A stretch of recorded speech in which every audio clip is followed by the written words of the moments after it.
시청자 여러분, 오늘 하루도 잘 보내셨습니까? 하루의 뉴스를 정리해드리는 YTN 뉴스나이트입니다. 사상 초유의 현직 여당 대표에 대한 징계 절차가 진행 중입니다. 제명부터 경고, 이 4단계 징계 수위 안에서 결정이 내려질지, 혐의 없음 혹은 또 한 번 유보 결정이 내려질지 예단하기는 어렵습니다만, 이준석 대표 조금 전 소명하러 들어가는 길에 1년 서름이 한 언론 보도를 보고 북받쳐 올랐다, 이런 이야기를 했습니다. 윤리위가 어떤 결정을 내리든 후폭풍은 만만치 않을 전망인데요. 결과 나오는 대로 속보로 전해드리고 나이트 포커스에서 집중 다뤄보겠습니다. 자, 목요일 뉴스나이트 정진영 앵커가 오늘의 주요 뉴스부터 정리해드립니다.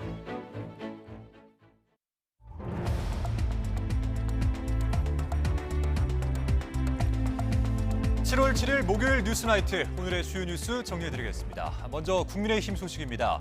국민의힘 이준석 대표의 성접대 증거인멸 의혹에 대한 이 징계 여부를 지금 당 윤리위원회가 논의하고 있습니다.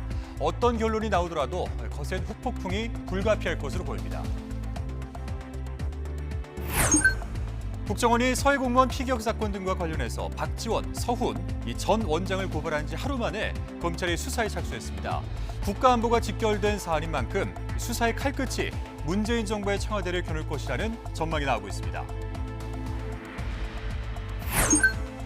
민간인의 해외 순방 동행에 이어서 친인척 채용 문제까지 불거지며 김건희 여사를 둘러싼 비선 논란이 커지고 있습니다. 대통령실은 명백한 허위 사실이고 제2부속실 부활 계획도 없다고 밝혔지만 비슷한 문제를 막기 위해서는 제도적으로 대책 마련을 해야 한다는 지적이 많습니다. 경기 평택에 있는 초등학교 앞 어린이 보호구역에서 주행 중이던 굴착기가 초등학생 2명을 덮쳐 1명이 숨지고 다른 1명은 병원으로 옮겨졌습니다. 운전자는 사고 뒤에도 3km가량 굴착기를 더 몰다가 경찰에 체포됐습니다. 지난 3월 서울 성산대교 남단에 무더기 균열이 발생했다는 YTN 보도 이후에 서울시가 정밀 조사를 벌인 결과 북단 바닥에서도 균열이 확인됐습니다. 서울시는 전면 재보수 방침을 붙이고 부실공사 책임규명 작업에도 착수했습니다. 코로나19 유행이 증가세로 돌아선 가운데 일주 간격으로 확진 규모가 배로 커지는 이 더블링 현상이 뚜렷해지고 있습니다. 하루 최대 30만 명 확진 전망이 나옴에 따라서 격리 의무는 계속 유지될 것으로 보입니다. 서울의 한 대학 교수가 일본군 위안부 피해자 다수가 생계가 어려워져 자발적으로 나섰다는 등 강의에서 역사 왜곡 발언을 해서 논란이 커지고 있습니다. 학생들의 거센 반발에도 주장을 굽히지 않다가 YTN 취재가 시작되자 발언이 문제가 된다면 철회하겠다며 태도를 바꿨습니다. 네, 이 시간 현재 국민의힘 윤리위원회가 이준석 대표의 징계 여부를 논의하고 있습니다. 오늘 회의에는 이 대표도 직접 출석해 자신을 둘러싼 성접대 의혹과 증거인멸 교사 의혹에 대해서 소명할 예정인데요. 국회 취재기자 연결해서 현장 상황 알아보겠습니다. 자, 김태민 기자. 네, 국민의힘 윤리위원회 회의실 앞입니다. 네, 자, 오늘 이 대표 징계 여부에 정치권 그리고 국민들 관심이 집중되고 있는데요. 자, 이 대표 조금 전에 윤리위 출석하는 길에 많은 말을 했어요. 네, 그렇습니다. 국민의힘 윤리위는 오늘 저녁 7시부터 이준석 대표의 징계 여부를 다루는 회의를 열고 있는데요. 이 대표 본인 역시 조금 전인 9시 20분쯤 이곳 회의장 안으로 들어갔습니다. 이 대표는 취재진 앞에서 짧게 소감을 밝혔는데요. 석 달여 만에 소명의 기회를 갖게 됐다며 의혹에 대해 성실히 답하겠다고 말했습니다. 또 자신의 의혹을 폭로한 윗선에 모 정치인이 있었다는 보도를 언급하면서 누군가는 선거 승리 외에 다른 생각을 하고 있었다며 감정에 북받친 듯한 모습을 보이기도 했습니다. 들어보겠습니다. 한 언론에서 보도한 내용을 보고 정말 제가 지난 몇 달 동안 뭘 해온 건가에 대해 가지고 많은 고민을 하게 되었습니다. 저에게 제기되는 여러 가지 의혹은 오늘 성실하게 소명하겠습니다. 하지만 지금 사실 지난 몇 개월 동안 그렇게 기다렸던 소명의 기임에도 불구하고 마음이 이렇게 무겁고 허탈할 수는 없다는 생각을 합니다. 그래서 앞서 이항희 윤리위원장도 오늘 회의에 들어가기 전 짧게 입장을 발표해 눈길을 끌었는데요. 윤리위에 정치적 의도가 있다는 이 대표 측 반발을 겨냥해서 날선 비판을 쏟아냈습니다. 이 위원장의 말도 들어보겠습니다. 요즘 너무 터무니없는 말들이 난무하고 있습니다. 윤핵관에 의해 기획된 징계이다. 마녀사냥식 징계에 있느냐? 윤리위 해체할 권한이 당대표에게 있다 등 이러한 발언들은 매우 부적절한 발언이라고 생각합니다. 이 위원장은 그러면서 윤리위는 정치적 이해를 따지지 않고 사안을 합리적으로 판단하겠다고 강조했습니다. 하지만 이 대표 역시 자신에 대한 징계 개시 자체가 부당하다는 입장을 수차례 강조해온 만큼 오늘 회의에서는 날선 공방이 오갈 것으로 보입니다. 이에 따라 5시간을 넘겼던 지난달 22일 회의만큼이나 오늘 윤리위 회의 역시 상당한 시간이 걸릴 것으로 예상됩니다. 네, 오늘 징계 결과에 따라서 이후에도 당에 상당한 영향을 미칠 것으로 보이죠? 네, 그렇습니다. 오늘 국민의힘 윤리위원회가 어떤 식으로든 결론을 내면 당의 후폭풍은 불가피할 것으로 보입니다. 먼저 당원권 정지 이상의 중징계가 내려질 경우 이준석 대표는 대표직 수행에 차질이 빚어지는 만큼 거센 사퇴 요구가 터져나올 것으로 보입니다. 하지만 이 대표도 재심을 요청하거나 법적 대응에 나설 가능성이 커 당 혼란은 장기화할 수밖에 없습니다. 윤리위가 징계 결정을 내리지 않더라도 내홍은 불가피합니다. 이 대표 측이 이번 징계를 주도한 것으로 의심하는 이른바 윤핵관 세력에 대해 반격에 나설 것으로 보이기 때문입니다. 윤리위가 현재 진행 중인 경찰 수사 상황 등을 고려해서 징계 여부에 대한 결론 자체를 미룰 경우도 마찬가지입니다. 지난달에 이어서 또다시 징계 여부에 대한 답을 내놓지 않는다면 기우제식 징계냐는 이 대표 측의 거센 반발이 잇따를 것으로 보입니다. 지금까지 국민의힘 윤리위 현장에서 YTN 김태민입니다.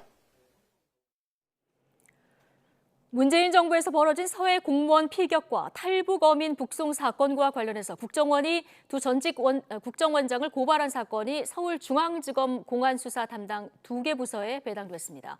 고발장 접수 하루 만에 수사팀 진용을 갖춘 건데 검찰은 실체적 진실을 신속하게 규명하겠다고 밝혔습니다. 손효정 기자입니다. 국정원이 전직 수장들을 직접 고발하자 검찰은 하루 만에 사건 배당 절차를 마쳤습니다. 대검찰청이 고발장을 접수한 당일 사건을 보내자 서울중앙지검은 다음 날 아침 공안 담당 부서 2곳에 수사를 맡기고 기록 검토에 들어간 겁니다.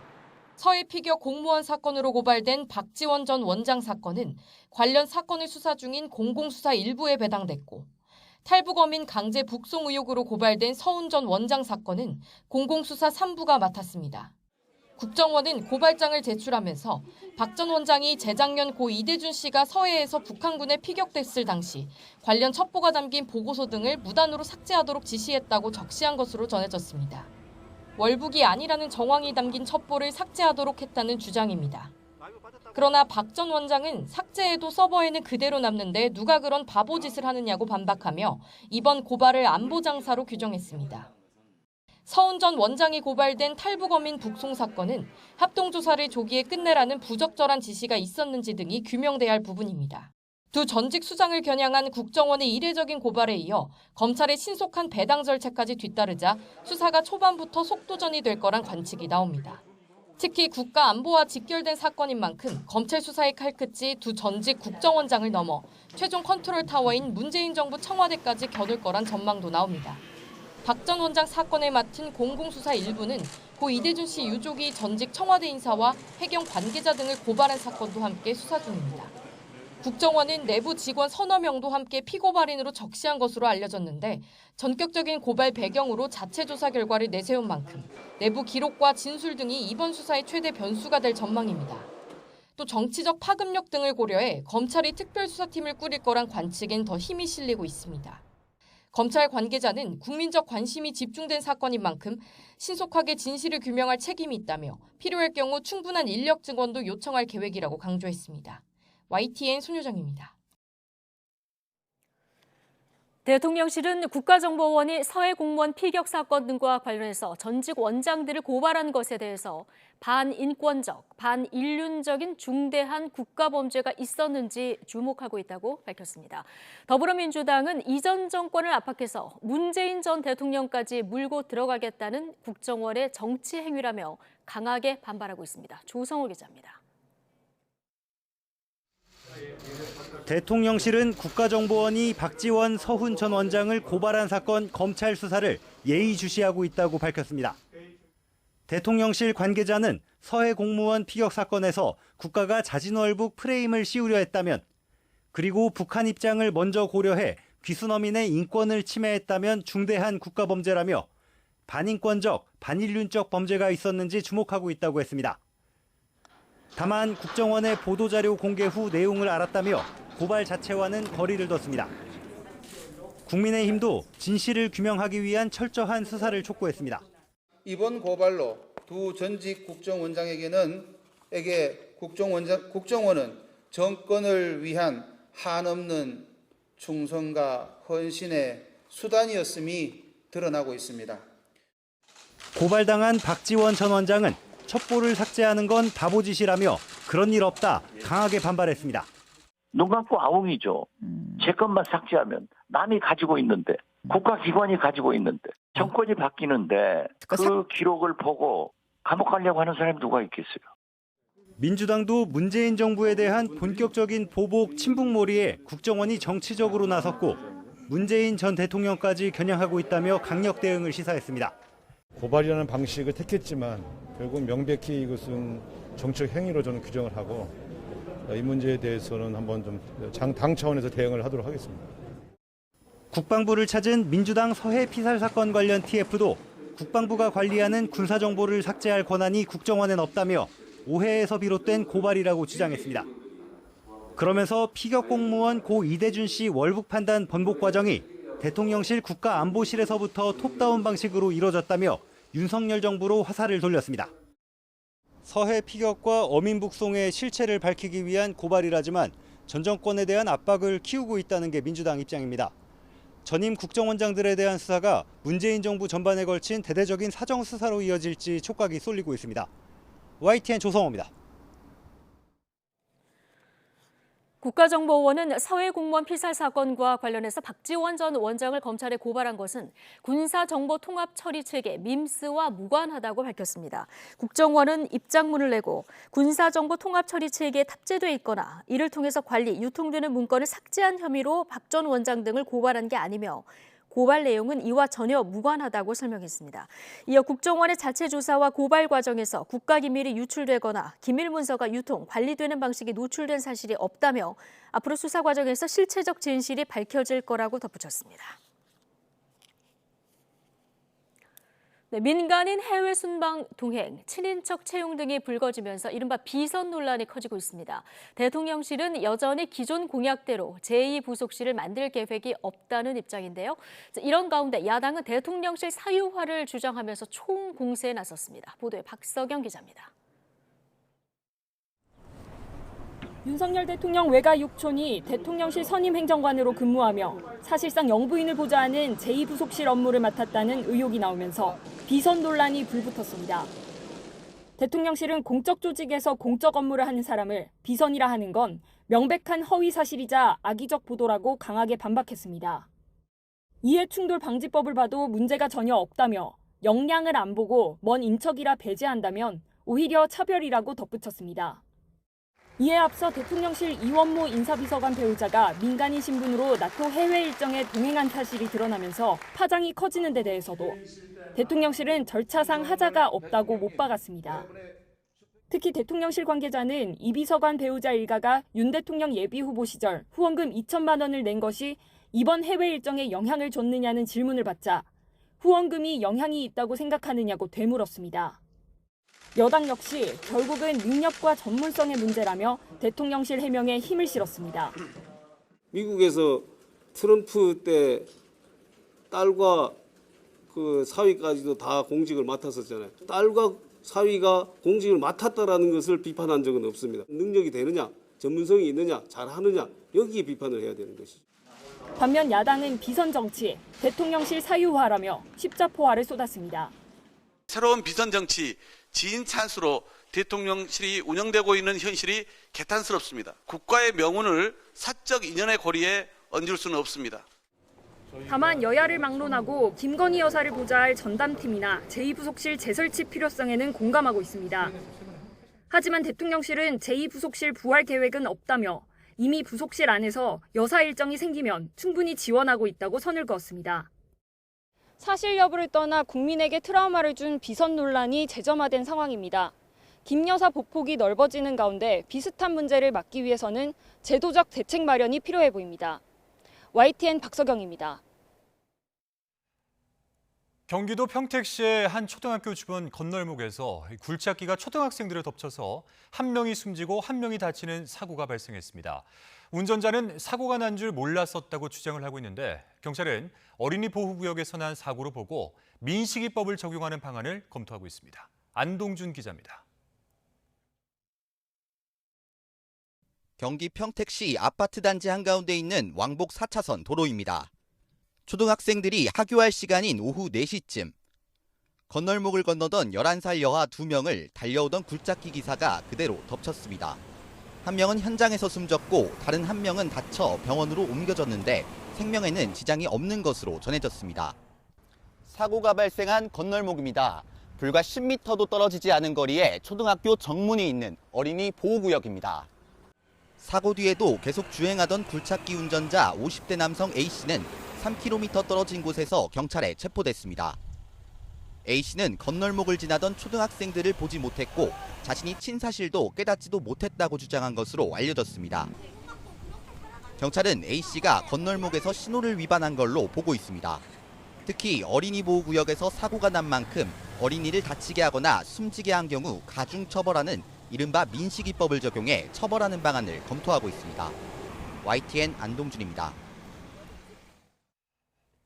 제주 성산포항에서 어선에 불이 난 지 사흘 만에 제주에서 또다시 정박 중인 어선에서 화재가 발생했습니다. 이번에는 한림항에서 화재가 발생했는데 선원 2명이 실종되고 3명이 크게 다쳤다고 합니다. 고재형 기자입니다. 어선들이 검붉은 화염에 휩싸였습니다. 배에서 시커먼 연기가 쉴 새 없이 하늘로 뿜어져 나옵니다. 제주 한림항에서 어선 화재가 발생한 건 오전 10시 17분쯤 출항 준비하던 29톤급 어선에서 폭발음과 함께 불길이 치솟았습니다. 다이아나마트 터트리면 소리가 크잖아요. 배기통 있는데 보면 거기서 폭발하면서 그게 날아갔어요. 인근 주민은 건물이 흔들릴 정도로 충격이 컸다고 말합니다. 집이 뭐 흔들릴 정도로 소음이 컸죠. 이제 밑에서 뭐 차가 와서 박았는가 싶어 이제 쫓아 내려왔죠. 그러니까 이제 연기 막 쎄하게 불이 이웃 어선으로 옮겨 붙으며 어선 세 척이 모두 탔고 인명 피해도 발생했습니다.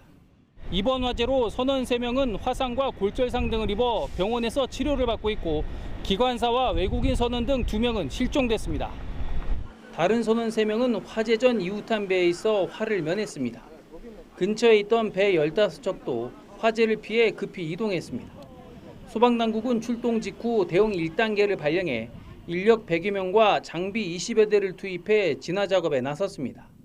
해경도 경비정과 구조대를 투입해 실종자 수색 작업과 진화 작업을 진행했습니다. 소방당국은 화재 발생 7시간 만에 불을 모두 끄고 실종자 수색 작업에 속도를 내고 있습니다. 화재가 진압이 됐을 때 선체가 진압이 됐을 때는 현재 제대로 확인을 해서 수색을 해서 나중에 밝힐 수 있도록 그렇게 하겠습니다. 소방당국은 처음 불이 난 어선이 선체 일부만 남기고 물속으로 가라앉아 있어 수중 수색에서 실종자들을 찾지 못하면 배를 인양해 수색할 계획입니다. YTN 고재영입니다. 네, 지난 3월에 부실 시공으로 한강 성산대교 남단 바닥판에 무더기 균열이 발생했다는 소식을 YTN이 단독으로 보도를 해드렸는데요. 당시 오세훈 서울시장이 직접 현장을 방문해서 상세한 조사를 지시했는데 이번에는 이 북단 바닥판에서도 균열이 생긴 것으로 드러났습니다. 이에 대해서 서울시는 결국 성산대교를 전면 재보수하기로 하고 구체적인 방법을 논의하고 있습니다. 황윤태 기자의 단독 보도입니다.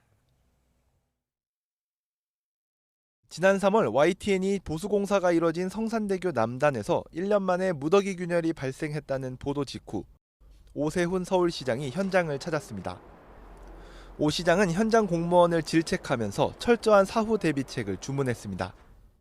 서울시 감사위원회를 통해서 시공 과정이나 감리 과정에 부실은 없었는지 실수는 없었는지 엄격하게 조사하도록 하겠습니다. 이후 서울시 의원과 교수 등 전문가로 이뤄진 TF가 꾸려져 조사에 착수했는데 남단 말고도 북단에서도 균열이 발견됐습니다. 성산대교 북단 접속교 부근입니다. 남단보다 먼저 보수공사가 시작됐는데 비슷한 시기 바닥판에 균열이 발견된 것으로 파악됐습니다. TF는 성산대교 전반에 생긴 균열이 다리 안전에 영향을 미칠 가능성은 적지만 재보수가 필요하다는 입장을 낸 것으로 파악됐습니다. 균열이 발생한 원인으로는 다리의 강철 구조와 바닥판 사이에 빈 공간이 생겼기 때문으로 분석됩니다. 긁던 부분이 좀 있어요. 그런 부분을 어떤 재료로 어떤 방식으로 보수를 해야 안전성을 더 높게 할 것이냐, 그 부분에 대한 논의가 있는 걸로 제가 알고 있거든요.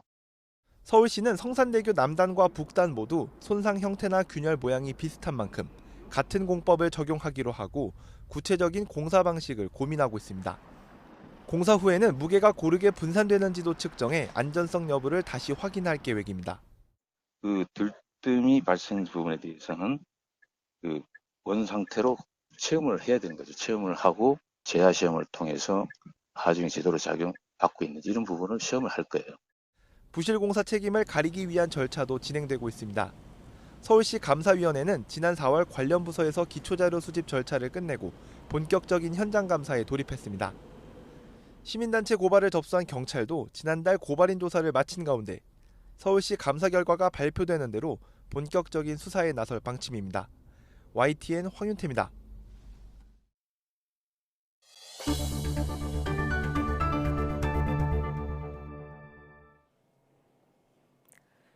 정부가 향후 5년간의 나라 살림 방향을 확정했습니다. 문재인 정부 때 확장 재정 기조를 내년부터 긴축 재정으로 전환하고 나라빚 증가폭은 3분의 1 수준으로 줄이기로 했습니다.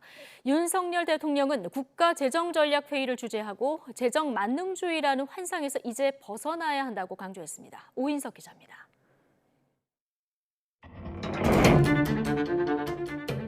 코로나19 대응 등으로 지난 문재인 정부 5년간 나라빚은 416조 원이 증가했습니다. 올해 기준 국가 채무는 1,000조 원을 넘어 1,100조 원 수준으로 급증했고 확장적 재정 운영 여파로 재정 적자는 해마다 100조 원 안팎으로 늘었습니다. 윤석열 대통령은 예산만 투입하면 저절로 경제가 성장하고 민생이 나아질 거라는 재정 만능주의 환상에서 이제 벗어나야 한다고 강조했습니다. 재정이 민간과 시장의 영역을 침범하고 성장을 제약하지 않았는지, 이른바 구축 효과가 작동하지 않았는지도 면밀하게 살펴볼 때가 됐습니다. 이에 따라 정부는 재정 운영 기조를 확장해서 내년부터는 긴축으로 전환하기로 했습니다.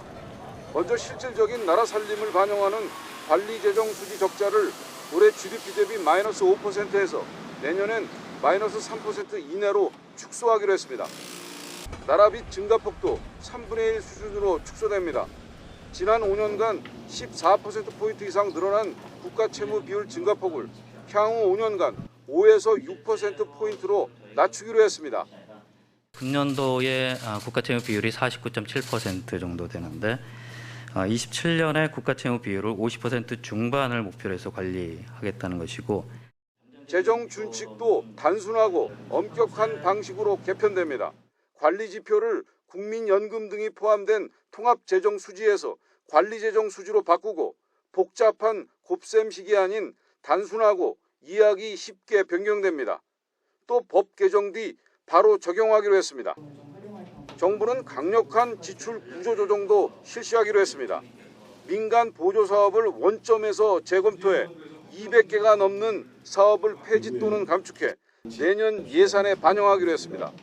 또 공공기관이 보유한 컨벤션 시설과 홍보관, 골프장과 콘도 회원권 등 불효불급한 자산은 매각해 투자와 취약계층 지원에 투입됩니다.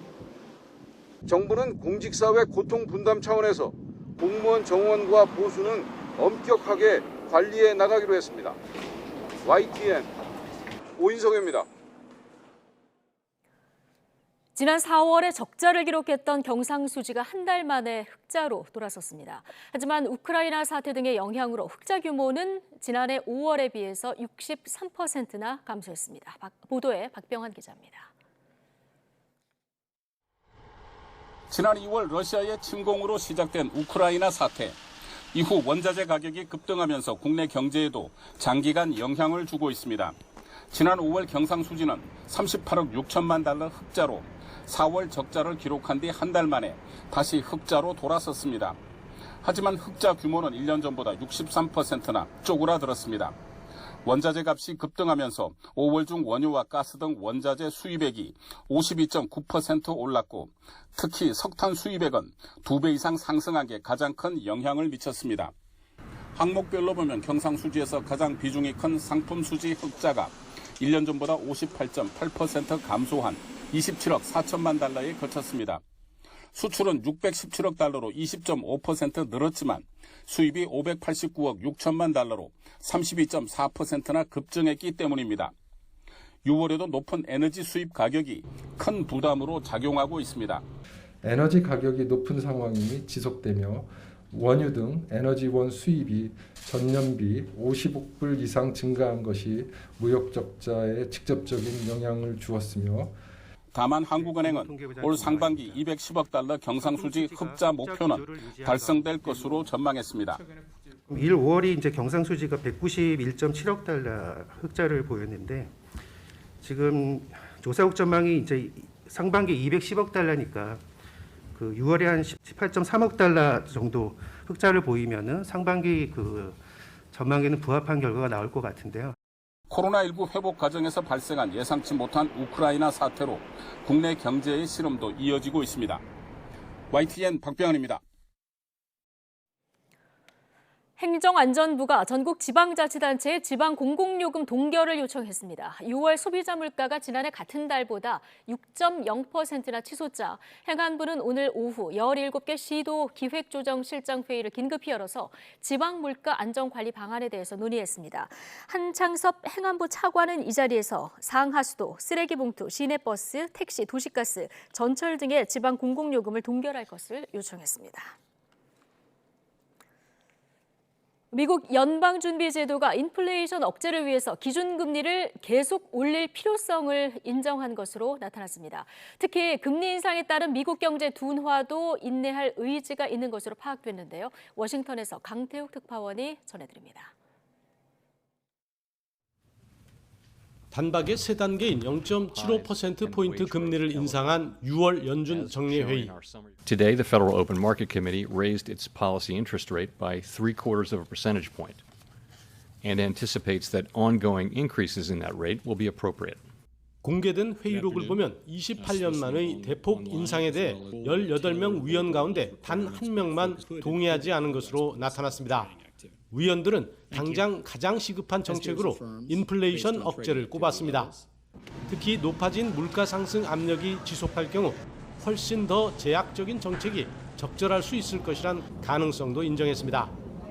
이는 앞으로 물가가 떨어지지 않는다면 큰 폭의 기준금리 인상이 더 이어질 수 있음을 시사한 겁니다. 위원들은 심지어 미국 경제가 둔화하는 것도 감수해야 한다는 의지를 나타냈습니다. 연준 목표인 2%까지 물가 상승률을 낮춰야 최대 고용도 달성할 수 있다고 전망한 겁니다. Our overarching focus is using our tools to bring inflation back down to our 2% goal and to keep longer-term inflation expectations well anchored. 연준은 5월과 6월 기준금리를 연속해서 올리면서 이른바 빅 스텝과 자이언트 스텝 모두를 사용했습니다. 하지만 아직 물가가 잡히기 시작한다는 조짐이 보이지 않고 있습니다. 우크라이나 전쟁에 따른 원유와 원자재 급등으로 대부분의 상품 가격이 동반 상승한 상황이 여전하기 때문입니다. 이번 달 연준 회의에서 얼마나 더 강력한 통화 정책이 나올지 주목되고 있습니다. 워싱턴에서 YTN 강태욱입니다. 네, 어제 지난해 최대 전력을 넘어선 데 이어서 오늘은 역대 가장 많은 전력 수요가 발생했습니다.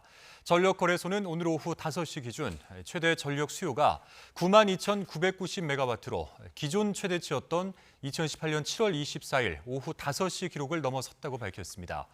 이에 따라서 오후 5시 예비 전력은 6,726메가와트에 그쳤고 공급 예비율도 7.2%에 머물렀습니다. 전력거래소는 전국에 고온 다습한 기류가 유입돼 폭염특보와 불쾌지수 상승으로 이 전력 수요가 증가했다고 설명했습니다. 코로나19 환자 증가세에 전문가들은 이르면 다음 달에 이 재유행이 시작될 것으로 내다봤습니다. 하루 최대 환자가 30만 명에 달할 수 있다는 예측이 있어서 확진자 격리 의무는 유지될 가능성이 커 보입니다. 이영원 기자입니다. 코로나19 유행이 증가세로 돌아서면서 연일 2만 명에 달하는 환자가 나오고 있습니다. 신규 환자는 18,000명대로 1주 전보다 9,000명 가까이, 2주 전보다는 10,000명 넘게 늘었습니다. 확진 규모는 지난달 27일 3,000명대로 저점을 찍은 이후 반등하기 시작해 일주일 간격으로 2배로 급증하는 더블링 현상이 뚜렷해지고 있습니다. 여름철 재유행 우려가 현실이 되고 있는 겁니다. 8월 말에서 9월 정도 사이에 일단은 적게는 한 10만 명에서 많게는 한 30만 명 사이, 한 평균 15만에서 20만 명 정도 사이가 발생할 것 같다는 예측이 대부분의 연구에서 지금. 백신 접종이나 자연 감염으로 얻은 면역력이 시간이 지나면서 떨어지는 데다 오미크론 하위 변이인 BA.5가 빠르게 확산하면서 확진자가 급증하고 있는 것으로 분석됩니다. BA.5는 국내 우세종인 BA.2보다 전파력은 35%, 면역 회피력은 3배나 큰 것으로 파악됩니다. 일주일 새 국내 검출률이 3배 넘게 늘어난 만큼 조만간 우세종이 될 것으로 예측됩니다. BA.5가 이제 유입되면서 전반적으로 유행 자체가 매우 커지는 양상들을 보여주고 있습니다. 주된 유행 자체는 이제 감염이 안 됐던 분들 중심으로 일어날 가능성이 높고 거기에 이런 상황에 오는 17일까지 연장된 확진자 격리 의무가 다시 유지될 것이란 관측에 무게가 실립니다. 방역 지표 등을 고려해 다음 주 결정할 예정인데 거리두기나 실외 마스크 의무가 사라진 상태에서 격리 의무까지 해제하기는 쉽지 않을 거란 전망입니다. 이와 별개로 백신 접종 중요성을 거듭 당부하고 있는 정부는 4차 접종 대상을 취약계층 전반으로 확대할 방안을 검토하고 있습니다. YTN 이영훈입니다. 네, 앞서 보신 이런 코로나19 재확산 조짐은 우리나라뿐만 아니라 전 세계에 걸쳐서 공통적으로 나타나고 있습니다. 이 오미크론의 하위 변이 이 바이러스인 BA.4, BA.5가 그 원인으로 지목되고 있는데요. 휴가철이 다가오고 있어서 이런 확산세는 쉽게 꺾이지는 않을 것으로 전망됩니다. 권중기 기자입니다. 유적지마다 관광객이 북적이는 그리스 아테네는 코로나19 이후 3년 만에 제대로 활기를 되찾았습니다. Remembering how the pandemic was and seeing everything so empty and dead, it's nice to see that everything is picking up again and that people are able to travel again. 문제는 관광객이 급증한 만큼 코로나19 확진자도 폭발적으로 늘고 있다는 겁니다. 그리스의 하루 신규 확진자는 16,000여 명으로 2주간 2배가 늘었습니다. 연령대는 18살에서 24살의 젊은 층, 지역은 코르푸, 케팔로니아 등 인기 관광지에서 확산세가 두드러졌습니다. 스페인에서도 유명 관광지인 이비사, 마요르카 등지에서 확진자가 속출해 2주 전보다 60% 가까이 늘었습니다. 프랑스, 이탈리아, 독일 등 유럽 주요 국가에서도 일제히 재확산 조짐을 보이고 있고 방역 모범국으로 꼽혔던 뉴질랜드도 하루 확진자가 10,000명 넘게 나오고 있습니다. 미국에선 독립기념일 연휴를 지나며 확진자가 급증해 1일 기준 22만 명을 넘어섰습니다. Globally, reported cases have increased nearly 30% over the past 2 weeks. 4 out of 6 of the WHO sub-regions saw cases increase in the last week. 세계적인 확산세의 주요 원인은 오미크론의 하부 변이인 BA.4와 BA.5로 꼽힙니다. 전파력이 더 센 데다 자연 감염이나 기존 백신으로 생긴 면역마저 회피하는 특성을 보이기 때문입니다. WHO는 휴가철을 거치며 확산세가 지속하겠지만 그동안 축적한 경험을 바탕으로 코로나19 초기와 같은 재앙이 반복되진 않을 것으로 내다봤습니다. YTN 권중기입니다. 부정맥의 한 종류로 심장이 불규칙하게 뛰는 질환인 이 심방세동 환자가 요즘 눈에 띄게 늘고 있다고 합니다. 이 질환은 치료 시기를 놓치면 자칫 뇌졸중을 부를 수도 있는데 스마트워치 같은 기기를 활용하면 진단에 도움을 받을 수도 있다고 합니다. 김평정 기자입니다. 이 60대 환자는 5년 전 탈장 수술 직전 갑자기 심박수와 혈압이 비정상적으로 치솟는 증상을 겪었습니다. 수술을 잠시 미루고 확인해 보니 심방세동 진단이 나왔습니다. 1분 전까지는 간호사님이 와가지고 혈압을 재는데 120에 80이 나왔어요. 아까 아주 정상이라고 수술 오케이 하러 갔는데 거 가서 다시 수술하기 전에 혈압을 재자고 하더라고요. 갑자기 130에 한 200 정도 나왔다고 그래요. 그러면서 수술을 못 한다. 이 환자는 비교적 빨리 발견한 덕에 꾸준한 운동과 관리로 심장 건강을 유지하고 있지만 그렇지 못한 경우도 많습니다. 규칙적인 전기 자극으로 운동해야 하는 심장의 윗부분, 심방에 불규칙한 전기 자극이 생기면 매우 빠른 속도로 수축해 가늘게 떨기만 하는 심방세동이 생깁니다. 심장이 빨리 뛰면 혈전이 잘 생기는데 혈전이 뇌동맥으로 흘러가면 뇌졸중에 이를 수도 있습니다. 그러니까 정상적으로 이렇게 심장이 이렇게 움직이는데 이렇게 움직이는 거예요. 그래서 이게 심장이 제대로 피가 안 흐르기 때문에 그것 때문에 이제 뇌졸중이 생길 수도 있고 염증도 많이 올라간다 그래요. 심방세동 환자들이. 그러니까 그런 여러 가지 원인 때문에 이제 뇌졸중이 많이 생긴다 생각하시면 돼요. 특히 60세 이상 고령층은 치료 시기를 놓치면 뇌졸중에 이를 가능성이 더 커집니다. 지난 2020년 심방세동 환자가 24만 4천 명으로 4년 전보다 35%나 늘었는데 60세 이상 환자 비중이 80%나 됐습니다. 갑자기 가슴이 두근거리고 심장이 빠르게 뛴다면 심방세동을 의심해봐야 하고 스마트워치 같은 기기를 이용하는 것도 도움이 됩니다. 요즘 나오는 의료기기들은 다 그런 기능을 갖고 있어요. 그러니까 그런 보조적인 장치를 통해서 이상이 있다는 걸 알게 되면 빨리 전문가하고 상담하는 게 좋습니다. 심방세동 환자 10명 가운데 4명은 아무런 증상이 없기 때문에 60세 이상이라면 정기적인 검진을 받는 것이 조기 발견에 도움이 됩니다. YTN 김평정입니다.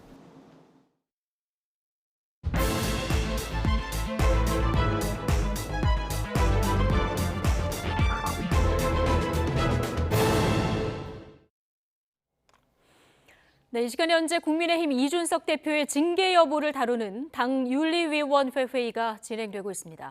집권 여당 대표의 거취가 달린 초유의 사태에 정치권 이목이 집중되고 있는데요. 어떤 결과가 나오든 후폭풍은 거셀 것으로 보입니다. 나이트 포커스 오늘은 김미라, 김수민 두 분 시사평론가와 함께하겠습니다. 어서 오십시오. 예, 자 이준석 대표에게는 그야말로 오늘이 운명의 날이 지나고 있는 건데요. 저녁 7시부터 국민의힘 윤리위가 열리고 있습니다. 그런데 지난 6월 23일에 한 차례 결정을 연기하지 않았습니까? 이번에는 결정이 어떤 식으로든 내려질까요?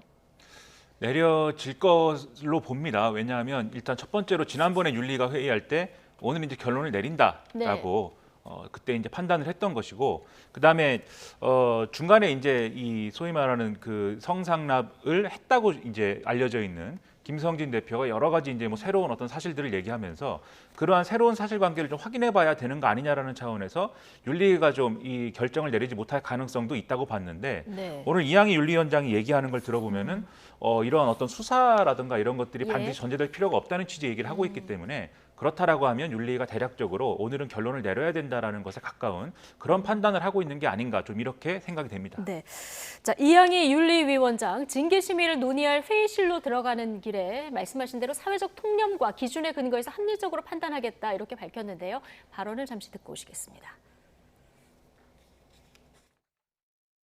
대선과 지방선거를 승리로 이끌었던 이준석 대표의 역할을 우리 모두 인정해야 할 것입니다.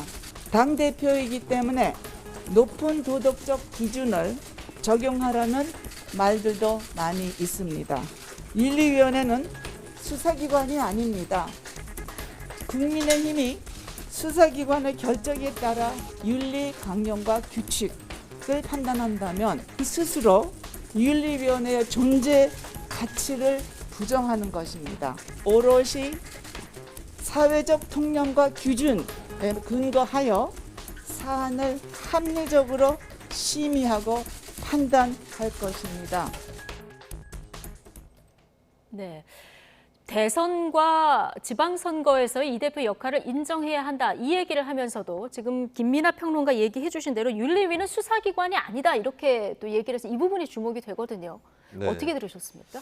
일단은 선거에서의 공로를 인정해야 한다. 이 발언도 해석의 여지가 열려 있어요. 예. 그걸 포함해가지고 징계 수위라든지 여부를 결정할 수도 있다로 해석될 수도 있지만 징계는 그것과는 별개다. 그러니까 징계에서 벌을 받게 될지라도 그 공로는 또 있는 것이다. 완전 예. 분리된 것이다. 이렇게 해석을 할 수 있기 때문에 이것도 좀 묘한 그런 여운을 좀 남기는 말이었다라고 볼 수 있겠습니다. 그리고 윤리위가 수사기관이 아니라고 표현한 것은 사실 원론적으로 맞는 얘기예요. 그러니까 당의 윤리위원회는 수사기관은 수사를 해서 사법 처리가 되면 징역이 되거나 뭐 금고가 되거나 벌금을 물거나 이런 형벌을 받는데 당은 그런 권력을 갖고 있는 기관은 아니기 때문에 사실 당원권 정지라고 했을 때는 이게 각 정당의 모델이라든지 유형에 따라서 다를 수 있겠지만 예를 들면 그냥 정책적으로 당론을 위반했다. 당론을 위반한 투표를 했다. 이것만 가지고도 당원권 정지를 이렇게 내릴 수 있는 정당이 있을 수도 있는 거거든요. 예. 그렇기 때문에 이 원론적으로 이제 이양희 위원장이 한 얘기는 윤리적 도의적 문제를 판단하는 것이기 때문에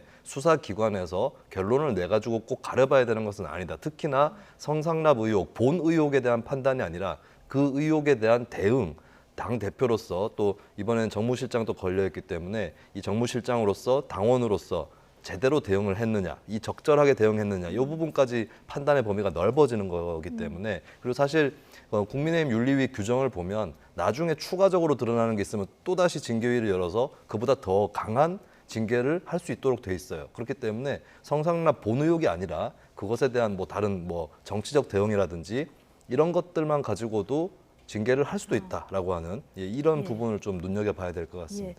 당원 당규상 윤리위가 당 대표를 징계할 권한이 있느냐 없느냐 이 부분도 조금 얘기가 나오는 것 같은데 이 얘기는 왜 나오는 겁니까? 저는 이게 분명히 어떤 판정이 내려지든, 그러니까 예를 들어서 징계가 내려진다면 저는 굉장한 충돌이 불가피할 것이다라고 봅니다. 당헌 당규를 살펴보면 제명의 경우는 최고위원회에서 의결을 거친다라고 되어 있거든요.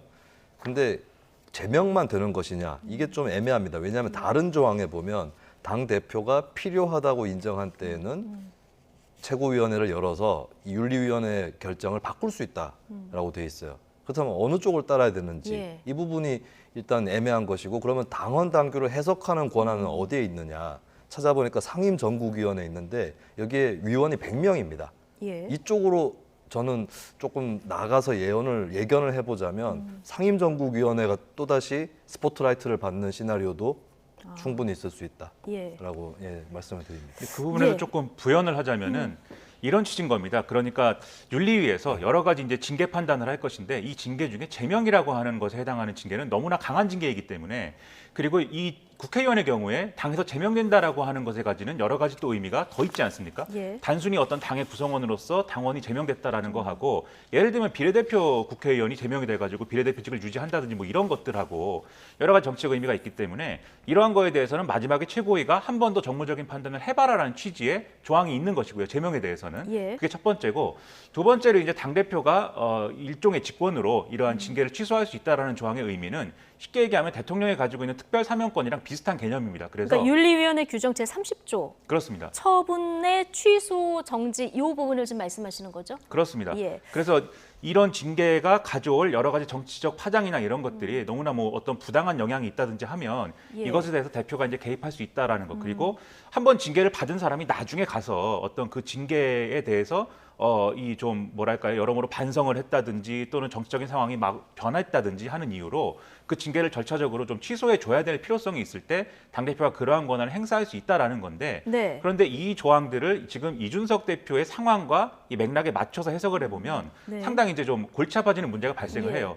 그러니까 예를 들면 이준석 대표가 오늘 징계를 받았다라고 할 때 이준석 대표가 이러한 조항이 있기 때문에 대표로서 자신에 대한 어떤 셀프 어떤 징계 취소를 하겠다라고 하면은 그거는 이제 우리가 사회 통념상 있을 수 없는 그러한 결정이 되겠죠. 다만 이준석 대표로서는 만약에 이러한 조항을 근거로 해서 자신의 징계를 취소하려고 시도를 한다면 그에 걸맞는 어떤 정치적 맥락에 대해서 얘기를 할 겁니다. 근데 오늘 이제 중요한 게 일부 언론 보도를 통해서 이준석 대표의 징계 국면까지 오게 만든 그러한 어떤 뭐 성상납 의혹이나 이런 것들을 좀 이렇게 공개하도록 한 그 배경에 어떤 정치적 의도가 있는 거 아니냐 뭐 이런 얘기까지 같이 나왔기 때문에 네. 이준석 대표는 이 징계가 부당하다는 거를 최대한으로 부각시키면서 만약에 이 조항을 활용하려고 한다면 그렇기 때문에 예. 이것이 일종의 셀프 징계 취소도 있을 수 있다라는 논리로 방어를 하려고 할 거예요. 네, 셀프 징계 취소를 정한 아까 보신 30조 규정이요. 당대표는 특별한 사유가 있을 때에는 최고의 의결을 거쳐서 징계 처분 취소 또는 정지할 수 있다. 이게 제명일 때만 가능한 조항입니까? 아니면 경고나 당원권 정지, 탈당 권고일 때도 가능한 조항입니까? 이거 좀 초유의 일이다 보니까. 조항은 조항 예, 자체로 해석을 여러 해야 해석이 되는데요. 나오더라고요. 네, 이 조항은 징계 처분을 취소 또는 정지할 수 있다라고 되어 있는 것이고 네. 제명이냐 당원권 정지냐 등등은 징계 처분의 종류이기 때문에 어떤 징계든 이 조항은 해당이 되는 겁니다. 그리고 네. 제명에 대해서는 이 조항과는 별개로 제명 결정을 윤리위가 했을 때는 최고위가 추가로 이것을 일종의 추인하는 의결을 해야 된다라는 조항이 있는 거고 이게 별개의 조항이고 그렇기 때문에 일종의 이제 대표가 사명권을 가지고 있다라는 걸 행사를 할 때 그 제가 사명권이라고 표현을 하겠습니다. 예. 그 사명권을 부당하게 활용을 한다, 부당하게 어떤 행사를 한다라고 했을 때는 당연히 최고위에서 상당한 문제 제기가 있을 것이고 의결이 안 되지 않겠습니까?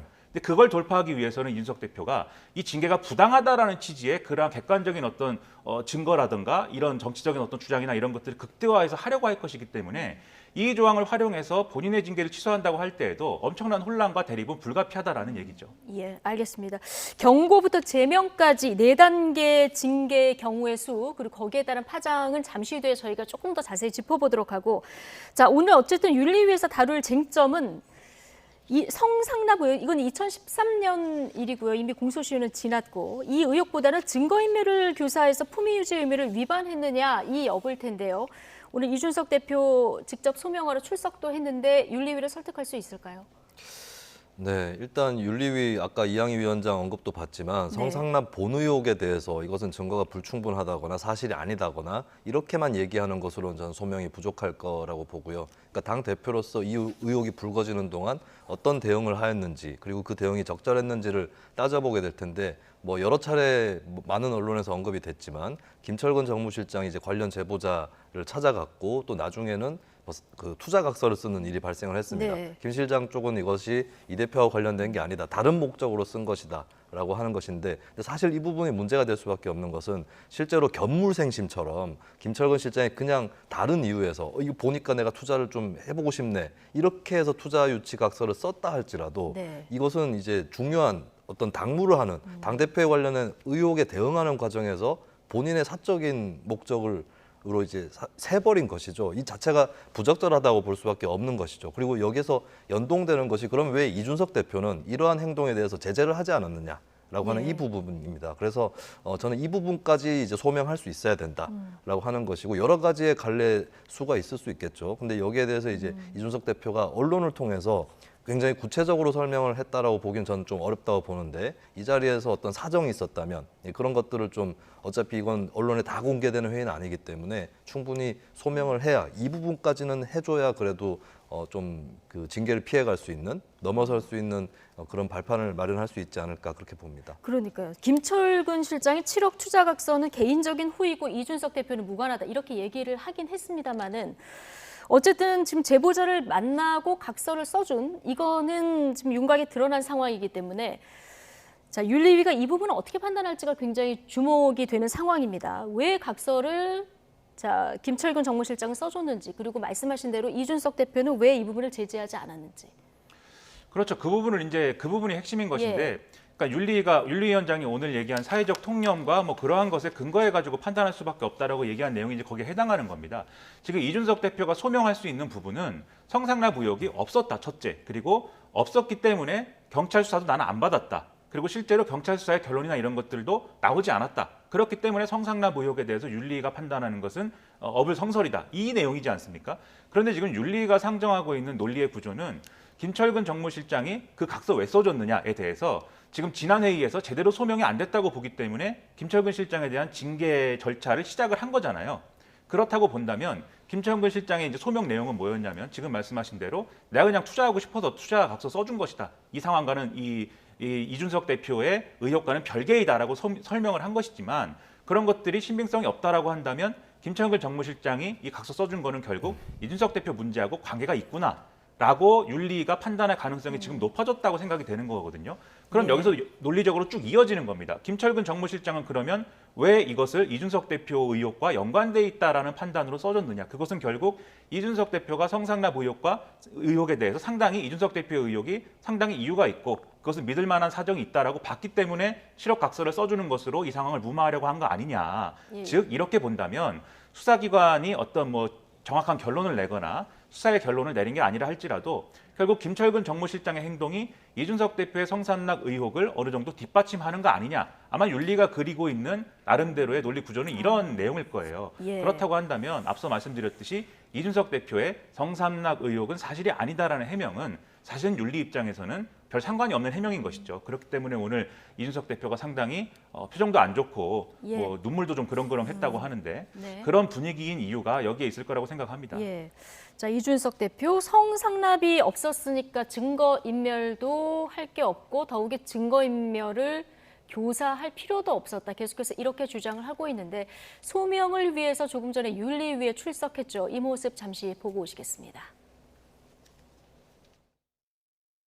선거 뛰었던 그 시기간 동안에도 정말 누군가는 선거 이기는 것 외에 다른 것들을 좀 생각하고 있었나 봅니다. 여러 가지 의혹을 오늘 성실하게 소명하겠습니다. 하지만 지금 사실 지난 몇 개월 동안 그렇게 기다렸던 소명의 기임에도 불구하고 마음이 이렇게 무겁고 허탈할 수는 없다는 생각을 합니다. 지난 1년 동안의 그 소름이라는 것이 아까 그 보도를 보고 진짜 북받쳐 올랐습니다. 네. 자, 윤리위에 소명하러 들어가는 길은 오늘 굉장히 많은 말을 쏟아냈고요. 목도 좀 메고 지금까지 이준석 대표에게서 보지 못한 표정도 좀 본 것 같습니다. 마음이 이렇게 무겁고 허탈할 수가 없다 이렇게 얘기를 했는데요. 전체적으로 어떻게 들으셨습니까? 네, 이건 사실 뭐 이준석 대표의 행동이라든지 이런 것들이 사건의 진실이라든지 이런 것들을 가리키는 것은 아닙니다. 그렇기 때문에 그걸 가지고 어떤 뭐 일이 있었을 거다 이렇게 판단할 수는 없을 것 같고요. 예. 다만 이제 감정적으로 인간적으로 이해되는 부분은 있습니다. 그러니까 이 의혹의 진실이 무엇이든 간에 어쨌든 뭐 물론 이준석 대표가 당에 얼마나 기여했는지에 대해서 조금 해석이 분분한 그런 것들이 있지만 어쨌든 당연히 본인 입장에서 그리고 다른 사람도 아니고 당 대표였기 때문에 당연히 승리를 이끈 대선에서 1등 공신으로 대우를 받는 거 이거는 뭐 많은 사람들이 공감할 수 있는 부분일 것 같아요. 근데 그럼에도 불구하고 이제 그 이후로도 계속해서 의혹이 불거지고 또 거기에 대한 또 대응도 했었어야 했고 또 당내 일각에서도 많은 공격을 받아왔기 때문에 그런 서름들이 이제 좀 한꺼번에 특히 이제 윤리위원회를 앞두고 사실 당 대표가 윤리위에 이렇게 회부가 되는 것 자체가 처음이고 이번에 이제 처음으로 출석하는 그런 또 일인데 공교롭게 이제 본인이 그 장본인이 됐다라고 했을 때는 여러 가지의 만감이 교차를 하고 예. 씁쓸한 심경이 들었을 것 같습니다. 예. 1년 서름이라는 것이 한 언론 보도를 보고 북받쳐 올랐다 이런 얘기를 했거든요. 자, 이건 어떤 얘기입니까? 그러니까 언론 보도에 따르면 이것도 물론 진실을 예. 더 알아봐야 되겠지만 본인에 대해서 이제 성접대 의혹이 불거진 것이 사실은 이제 이 정보를 쥐고 있으면서 어떤 윗선이라는 표현이 나옵니다. 네. 거기에 어떤 기획에 따라서 이루어진 일이었다라고 예. 이제 이 관련자가 얘기했다라고 하는 그런 보도가 예, 나왔거든요. 이 의혹을 제기했던 김성진 대표의 측근 장모 씨와 그렇습니다. 그 지인의 통화 내용이 지금 공개가 된 거죠, 한 언론에서? 네, 그래서 예. 그 통화 내역의 일부가 이제 언론에서 공개가 됐는데 이제 뭐 여기 어딘가에 땡땡땡이라고 국회의원 선거에 나갔던 형님이 있는데 그 형을 통해서 갖고 이렇게 들어간 거야. 뭐 이런 표현이 나옵니다. 그리고 그 사람이 땡땡땡 비서실이다. 그러니까 그 예. 어떤 모 정치인을 뜻하는 것이라고 유추를 해볼 수 있겠는데요. 그러면서 이제 결국에는 이렇게 의혹을 폭로하는 것에 정치적인 배경이 있었다라고 하는 취지의 그런 예. 보도가 나왔고 그렇다면 이준석 대표 입장에서는 자신이 대선을 위해서 상당히 노력했는데 근데 그 정치적 배경이라는 게 뭐 민주당이라든지 다른 진영 사람은 아닐 것이라고 우리가 충분히 짐작을 할 수 있지 않습니까? 예. 물론 진실은 알 수 없지만 이 보도에서 주장되는 내용에 따르면 근데 이제 그렇다면 같은 편에서 쉽게 얘기해서 같은 편에서 누군가 나에게 뒤에서 비수를 꽂고 있었다라고 생각을 하게 되는 것이죠. 예. 그런 것이 더더군다나 오늘 굉장히 이제 무거운 마음이었을 이준석 대표의 마음을 더 무겁게 했을 거라고 보여집니다. 선거 승리 이후에 어느 누구에게도 축하나 대접을 받지 못했다. 오늘 뭐 이런 얘기도 했는데 어쨌든 그 조금 전에 나오면서 한 발언을 들어봤을 때 이준석 대표는 지금 일련의 이런 사태가 어떤 정치적 음해나 공작 이런 부분이 있다 이렇게 생각하는 것 같아요. 그렇죠. 이게 어제까지의 이준석 대표의 주장은 윤리위가 이 사안을 다루기로 한 것 자체는 이 일종의 이제 뭐 별도의 어떤 기획이나 이런 것까지는 아니라고 생각하지만 윤리위가 이 사안을 다루게 된 이후에 일어났던 여러 가지 정치적 사건들, 어떤 갈등 이런 것들은 쉽게 얘기하면은 뭐 까마귀 날자 배 떨어지는 뭐 그런 상황에는 비슷한 것이다. 그러니까 뭐 어떤 종류의 좀 이 윤리위가 이 의혹을 판단하는 것을 기점으로 해서 다 이준석 대표를 흔들려고 하고 이준석 대표가 정당하게 가져야 될 대표의 권한을 활용할 수 없도록 만드는 어떤 그러한 이제 상황이다라고 규정을 했던 거예요. 우리 YTN 인터뷰를 통해서 이제 그런 취지의 얘기를 했습니다.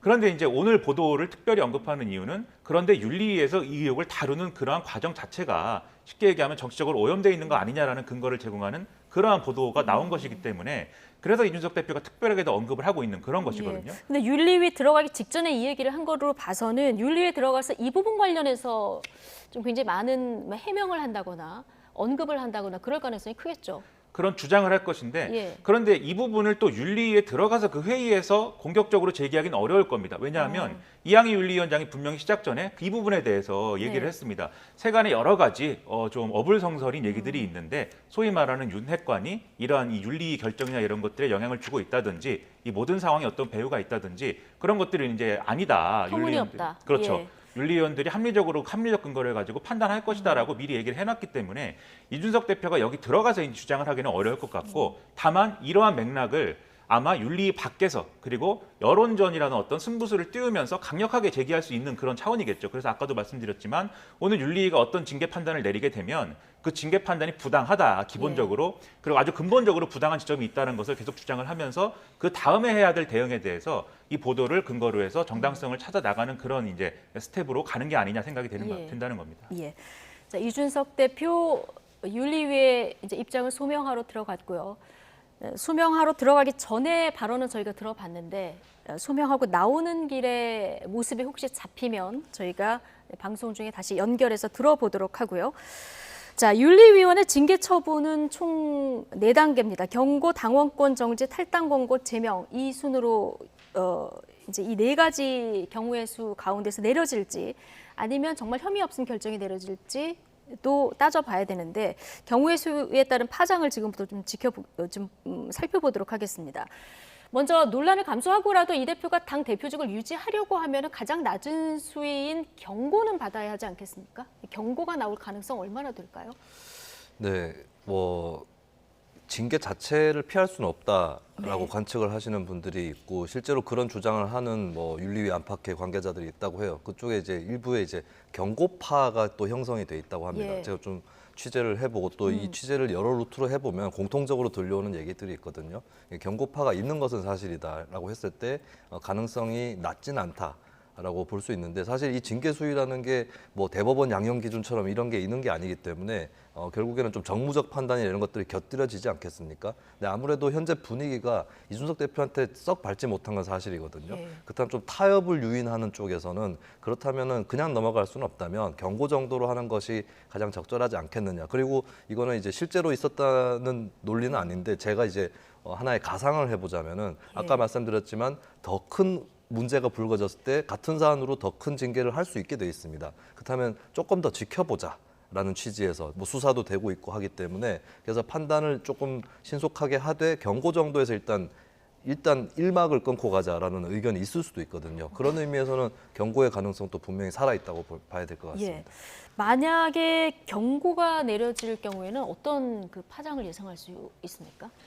윤리가 결정하는 경우의 수 중에 아마 가장 논란이 클 이제 결정이 될 수가 있겠는데요. 오히려 그렇습니다. 왜냐하면 결과적으로 이게 뭐 윤리가 수사기관은 아니다라고 말씀드리긴 했습니다만 결과적으로는 의혹을 어느 정도로 그러면 이제 사실에 가까운 것으로 생각을 할 거냐, 아니면 의혹에 근거가 없다고 판단할 거냐, 뭐 두 가지 경우이지 않겠습니까? 그 사이는 사실 없는 건데, 만약에 의혹이 그래도 어느 정도 신빙성이 있어 보이고 상당히 이제 좀 중한 의혹이다라고 생각을 하면은 당연히 이제 중징계가 나올 만한 사안인 것이고, 그렇지 않다라고 하면은 애초에 뭐 기각이나 뭐 이유 없으면 각하 처분을 했어야 되는 사안인 것이죠. 그런데 그런 사안인데 이제 경고를 좀 결정을 했다라고 하는 것은 지금 김수민 평론가님이 말씀하신 대로 어떤 절차를 감안해서 했을 가능성도 있겠지만, 당 내외에서 제기되는 어떤 이 정치적 주장들은 아마도 윤리위가 이 정치적 판단한 거 아니냐, 이런 주장이 제기될 가능성이 크거든요. 그러니까 예. 당 대표직을 이준석 대표가 사실상 잃게 되는 경우가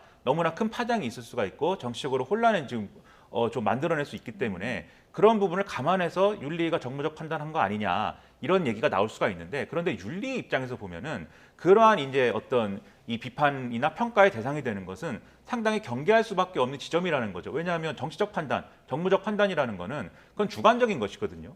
그런 측면이 크기 때문에 오히려 이 판단은 제가 볼 때는 이제 일종의 절충이나 뭐 이런 형태로 나오기에는 상당히 어려운 판단이고, 뭐 김수민 평론가님 말씀하신 대로 이후에 이제 경찰 수사 결과가 나오면 추가로 징계할 가능성을 열어놓고 하는 결정일 수는 네. 있겠다고 생각을 하지만, 지금 뭐 가능성이 그렇게 크지는 않지 않느냐, 저는 일단 그렇게 생각이 좀 됩니다. 가능성은 크지 않다. 예, 그러나 만약에 경고 처분이 내려지면 파장은 의외로 이게 가장 클 수 있다, 이렇게 전망을 해주셨는데, 그 다음 당원권 정지, 곧바로 대표직을 내려놔야 되는 건 아니지만 사실상 뭐 대표직 수행은 어려워지는 거 아니겠습니까? 이건 좀 기한이 또 관건이 되지 않을까 싶어요.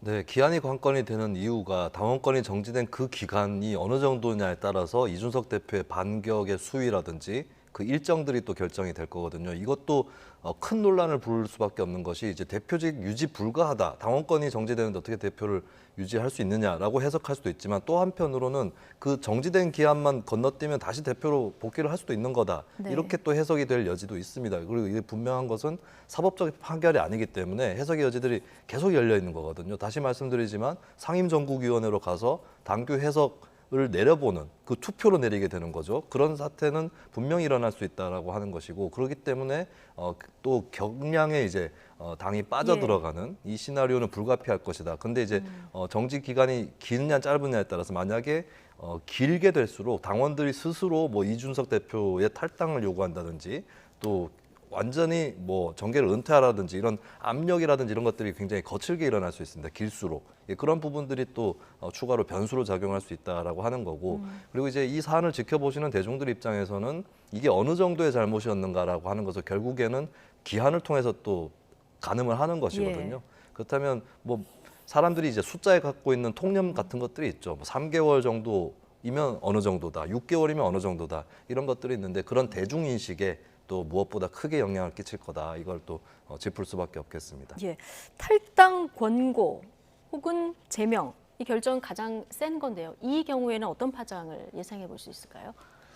뭐 탈당 권고는 말 그대로 탈당을 권고하는 거고요. 그럼 자진 탈당을 이제 해야 되는데 자진 탈당을 안 하겠죠, 이준석 대표가. 네. 그럴 경우에는 제명을 하도록 돼 있습니다. 그런데 제명을 하게 되면은 아까도 말씀드렸지만 최고위에서 제명 처분을 추인하는 의결을 해야 됩니다. 그럼 이제 여기서 이 징계의 정당성이나 이런 걸 둘러싸고 경론이 벌어질 것이고, 제명이 맞다 아니다 이거 갖고 싸우겠죠. 근데 그 과정에서 제명이 될지 아닐지는 뭐 예상할 수 없겠습니다만, 예. 결국은 이 최고위의 결정에 대해서도 논란은 불가피한 거 아니겠습니까? 예. 그 사실상 최고위도 둘로 쪼개져 가지고 싸울 수밖에 없는 그런 국면이 될 것이고요. 그리고 이제 뭐 이 제명에 해당하는 이러한 뭐 결정이 나지 않더라도, 예를 들면 당원권 정지라든지 경고라든지 이런 정도의 처분이 나와도 사실 최고위에서의 경론이나 이런 것들은 어느 정도 예정돼 있다고 봐야 되는데요. 왜냐하면 뭐 경고라든가 당원권 정지라든가 대표가 그러한 이제 뭐 성상납 의혹 이런 것들을 근거로 해서 그런 처분을 받는 것조차 사상 초유의 일 아니겠습니까? 예. 그렇다고 하면은 이게 뭐 이 어떤 뭐 법적인 어떤 논리상 이준석 대표가 대표직을 뭐 앞으로 수행할 수도 있다라고 하는 주장을 내밀겠지만, 예. 일부 최고위원들은 그게 아니라 윤리적 도덕적으로 대표직을 그냥 내려놓는 게 맞다라고 이제 예. 주장을 할 것이고, 심지어 그런 상황을 억지로라도 만들기 위해서 최고위원들이 다 같이 사퇴하자, 이 당 지도부를 붕괴시키는 그런 결정 이런 것들도 필요하다, 뭐 이런 주장까지도 아마 나올 예. 거거든요. 네. 그렇다고 하면은 이게 어떤 수위의 징계가 나와도 내용이 심화되고 지도부가 혼란해질 수밖에 없는 것은 분명한 사실이고, 그렇기 때문에 사실 제명이나 또 이런 뭐 탈당 공고 정도의 수위의 어떤 그런 결정이 나올 것이냐도 이런 상황까지 감안을 해보면 그런 부분도 좀 의문이 있다 이렇게 볼 수가 있는 것이죠. 예. 자, 최고위원회 현 구성상 지금 최고의 결정으로 가게 되면은 번복될 가능성이 있다 이렇게 보시는 분들도 있는 것 같습니다. 네. 근데 이 부분 또 여러 시나리오가 열려 네. 있고 보이콧을 하는 최고위원들도 나올 수 있습니다. 이 사안은 네. 최고위원회에서 해결을 하면 안 된다라고 하면서 최고위가 열리지 못하도록 하는 그런 전략을 쓰는 사람이 나올 수도 있고요. 그리고 저는 좀 하나의 결정적인 힌트가 권성동 원내대표의 태도인데 네. 권성동 원내대표는 일단 겉으로 봤을 때는 어떤 심중을 내리고 있거나 어떤 결과를 기대한다거나 이런 거는 전혀 보이지 않습니다. 그렇기 때문에 오히려 리트머스 시험지 같은 존재가 되고 있는데 이 권성동 원내대표가 윤리위원회 결정에 따라야 된다라는 말을 강조를 하고 있거든요. 네. 두 가지예요. 요즘에 권 원내대표가 강조하는 게 그래도 신속성보다는 정확성이 더 중요하다. 이걸 좀 강조를 하고 있습니다. 그래서 예. 빠른 해결은 좀 포기를 한 모습이고요. 두 번째는 아까 말씀드렸던 이제 윤리위원회 결정을 따라야 된다 이 부분이기 때문에 그 말인즉슨 이걸 또 최고위원회에서 올려가지고 또 판단하는 건 바람직하지 않다. 예, 이런 기류가 권 원내대표를 중심으로 강하게 형성될 가능성이 있습니다. 그렇다면 최고위를 통한 어떤 반전이라든지 이런 것들이 어려워질 수도 있다. 라고 네. 하는 것이죠. 그리고 이제 아까 제가 상임정국위원회에서 당헌당규 해석 권한이 있는 문제에 대해서 몇 차례 말씀을 드렸는데 좀 살펴보니까 또 변수가 될 수 있는 게 상임정국위원회에서 당규 해석을 할 경우에 그 위원이 누가 될 거냐 이 문제가 있거든요. 예. 위원이 100명 이내로 하는데 그중에 10% 이내는 국회의원 중에 선임을 하는 사람이 맡게 돼 있습니다. 예. 근데 이게 또 요건이 있는 게 3선 이상의 국회의원들 중에서 현재 당직을 맡고 있지 아니한 국회의원 그럼 또 이분들이 상임정국위원회에서 키를 쥐고 있는 사람으로 조명받을 수 있다. 그렇겠네요. 예, 이 가능성을 좀 같이 말씀드립니다. 어쨌든 사상 초유의 일이다 보니까 여러 가지 정말 경우의 수를 따져봐야 될 게 굉장히 많은데 징계를 뭐 안 하거나 유보할 경우에도 역시 이제 파장이 만만치 않은 이런 상황일 텐데요. 이준석 대표 오늘 징계 수위를 보고 대응을 결정하겠다 얘기를 했습니다. 뭐 결백을 계속 주장하고 있으니까요. 윤리위에 재심 청구할 수도 있고 징계 효력 정지 가처분 신청을 할 수도 있고 자 이런 전망도 나오는데 자 어떻게 예상하십니까? 일단 윤리 재심 청구는 하겠죠. 그거는 할 수 있도록 돼 있는 거니까. 그런데 별다른 이제 재심 청구 기간 동안에 특별한 어떤 새로운 사실이 나오거나 재심 청구도 결국은 윤리위가 판단을 하는 거잖아요. 그렇죠. 윤리가 예. 한 번 더 보는 건데 그래서 중간에 새로운 사실이 나오거나 뭐 그런 게 아닌 이상 윤리가 기존에 내렸던 결정을 재심 청구를 했다는 사정만으로 바꾸기는 어려울 것이고요. 그렇다고 본다면 이 재심 청구를 했음에도 자신의 주장이 받아들여지지 않으면 지금 말씀하신 대로 법적 대응까지 이제 갈 겁니다. 네. 근데 이제 이 징계 효력 정지 가처분 신청이나 이런 걸 냈을 때 이 가처분 신청 인용 확률이 높을 것이냐 이것도 따져봐야 되겠는데 네. 전반적으로 이 당에서 어떤 이 당의 구성원을 징계를 했다라는 거에 대해서 법원이 과도하게 개입을 해서 이런 징계 사정을 따져봤을 때 이 징계는 부당하다라든지 이런 판단을 내리기는 상당히 어렵습니다. 과거에 이렇게 좀 비슷한 사례를 우리가 추론해서 볼 수 있는 사례가 있을까요? 지금 뭐 당장 제가 딱 떠오르는 그런 사례는 뭐 잘 지금 기억이 나지 않는데 네. 근데 과거에 이제 제가 뭐 이렇게 저렇게 좀 네. 살펴보면은 이 당 내에서의 어떤 결정을 법원이 개입을 해서 그런 결정이 잘못됐다라고 뒤집는 것보다는 예. 그것은 당 내에서 알아서 결정할 사안이다. 그러니까 어떤 입법부에 해당하는 어떤 입법부의 어떤 근간을 이루는 정치 결사체 내에서 그것은 자율적으로 결정할 수 있는 내용이다라고 이렇게 좀 정리하는 경우가 많았던 것으로 저는 기억을 하거든요. 그렇기 때문에 이런 맥락까지 고려를 해보면 징계 이유에 대해서 법원이 이것은 징계가 부당하다라고 판단하는 것은 좀 이제 기대하기가 어려운 부분이 있기 때문에 마찬가지로 가처분에 있어서도 이것이 뭐 정말 본안 소송에 가서 다퉈볼 만한 어떤 사정이 있다라고 판단을 해야 가처분도 인용이 되는 것인데 이것도 확률이 높을까에 대해서는 점점 의문인 그런 이제 상황이다라고 예. 생각합니다. 근데 법적으로까지 이 문제가 끌고 가지면은 뭐 돌아올 수 없는 다리를 건넌 이런 상황이 될 수도 있는데 이게 길게 끌고 갈 경우에 득실을 따져보면 친윤계와 이준석 대표 측 사이의 득실은 어떻게 될까요? 저는 앞으로 어떤 내용들이 보도가 되거나 주장이 되는지 이게 관건인 것 같습니다. 결국 네. 대중인식인데 뭔가 좀 이상하지 않아? 라는 대중의 인식이 있고 한쪽에서는 증거도 없고 수사를 해봐야 되지 않겠어?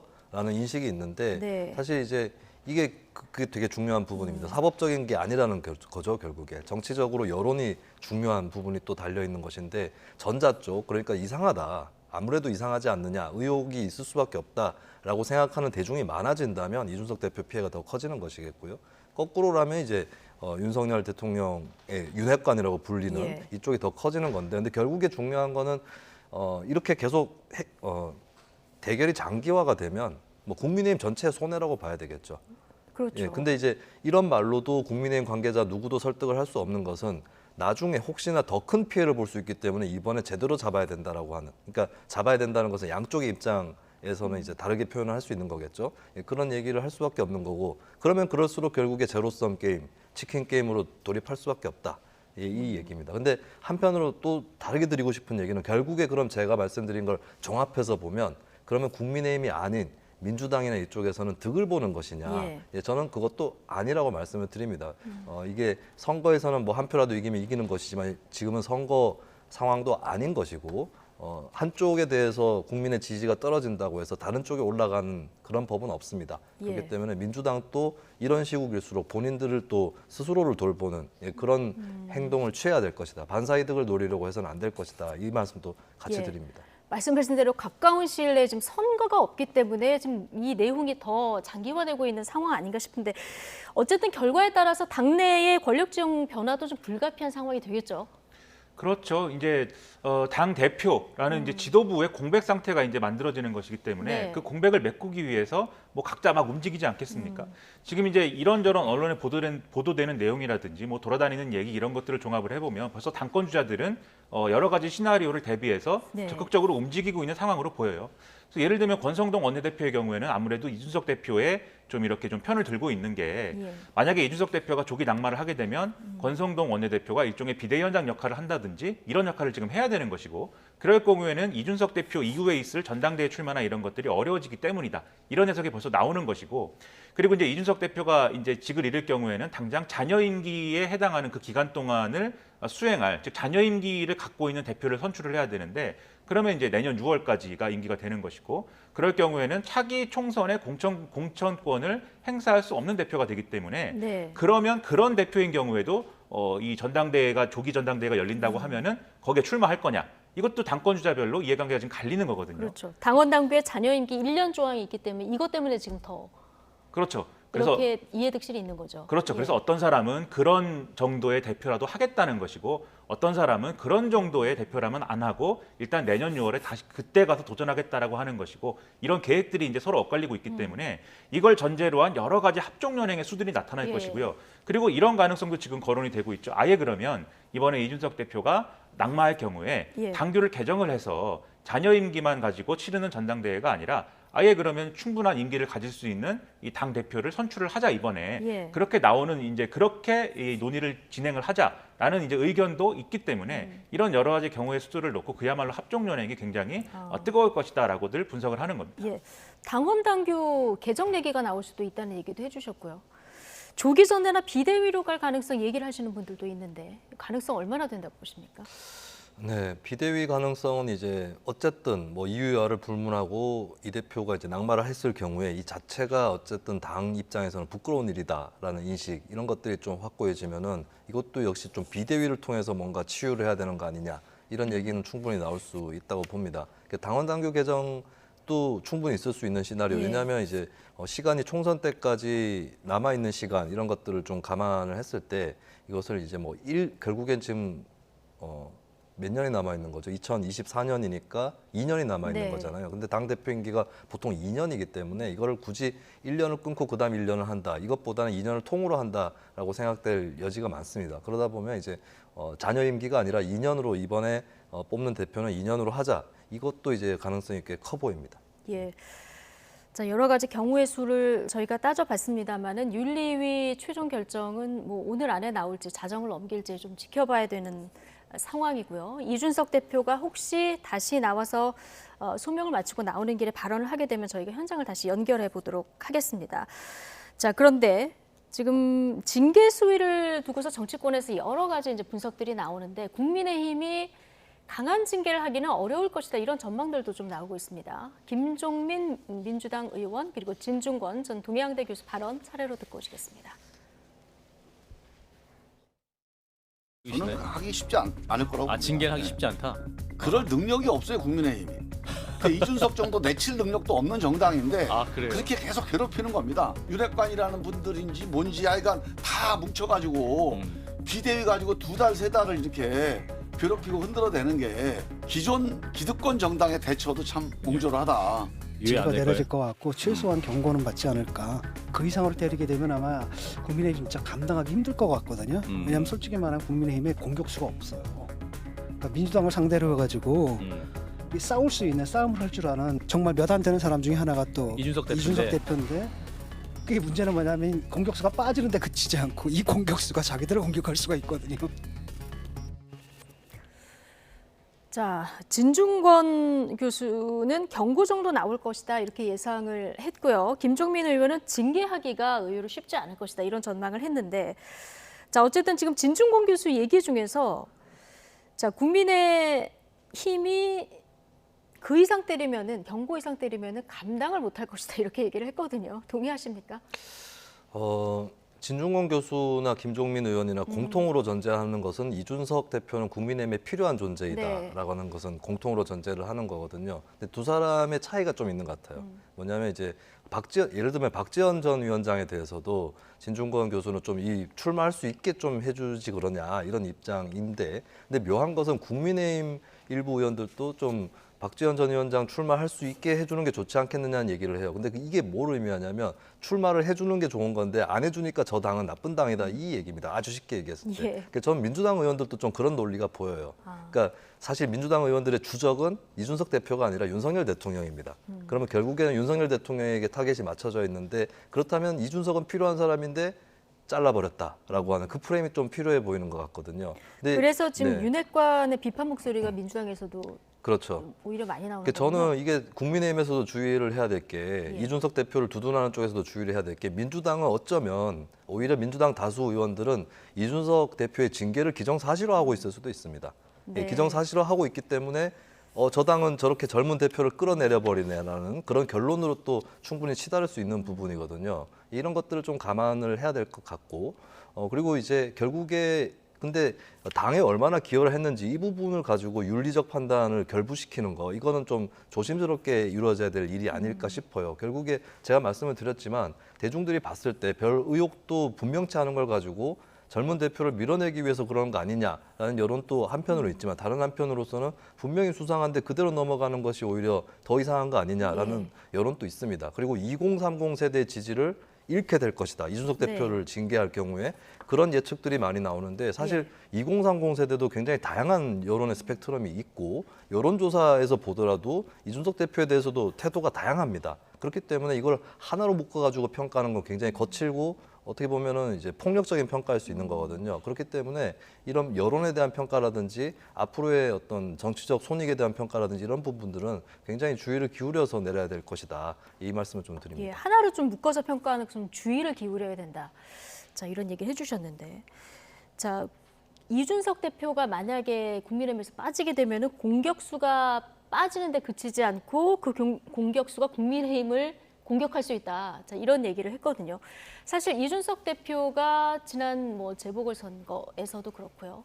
그리고 대선, 이 이후의 선거 과정에서 2030 남성 표심을 끌어오고 또 이 연령층의 당원들도 굉장히 많이 늘지 않았습니까?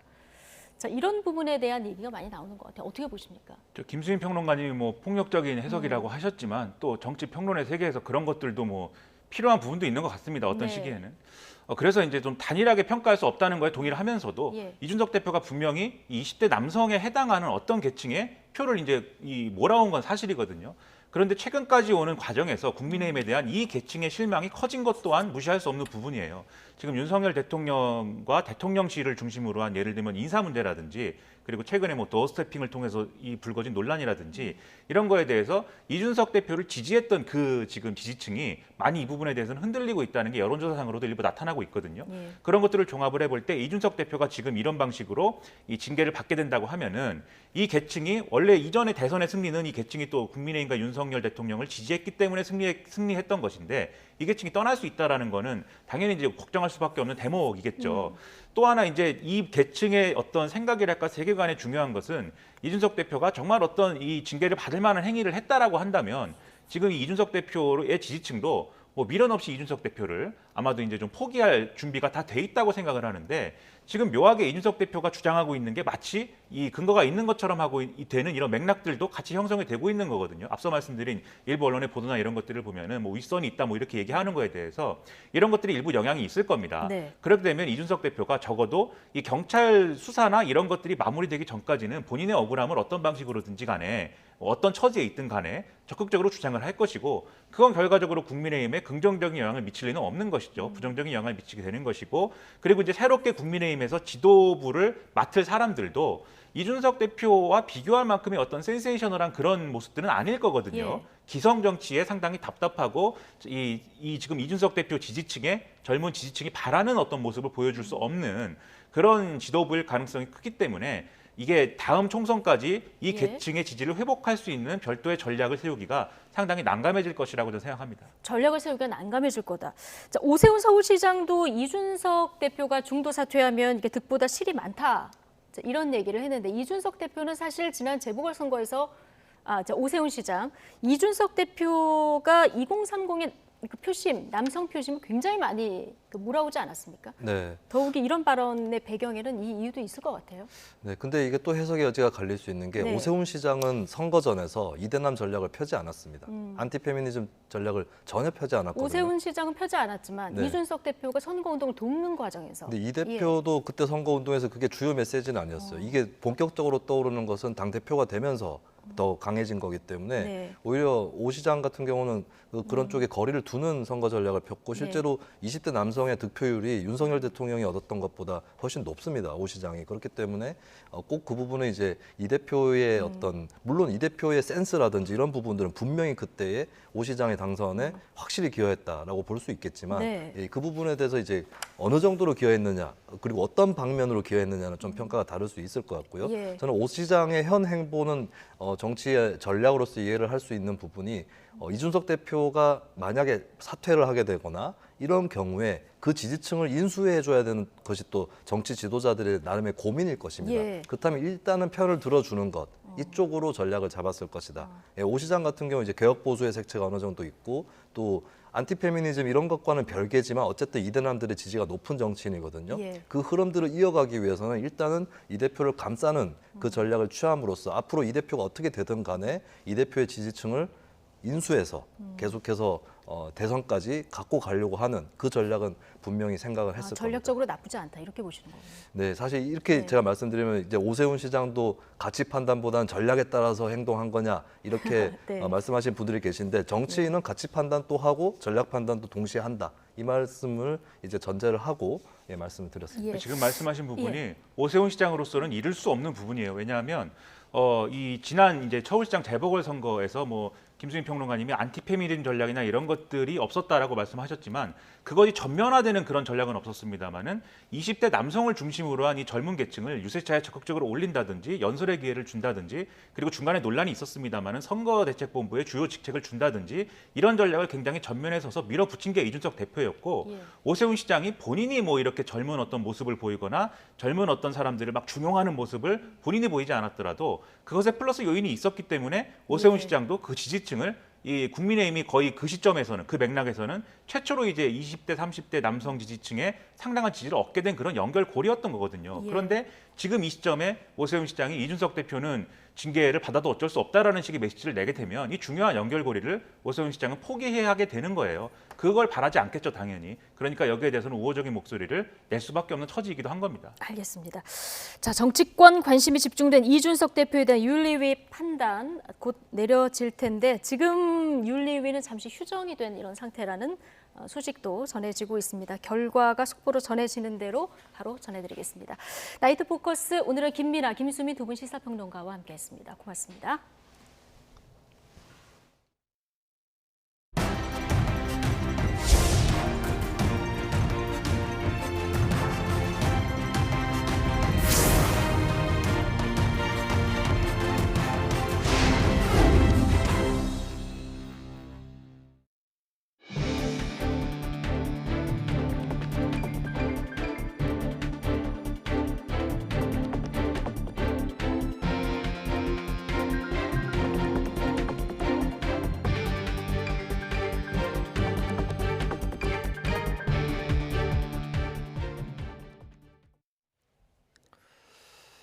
최근 한 일부 극우 단체가 독일 베를린에 설치된 평화의 소녀상을 철거해달라고 원정 시위까지 벌여서 논란이 됐는데요.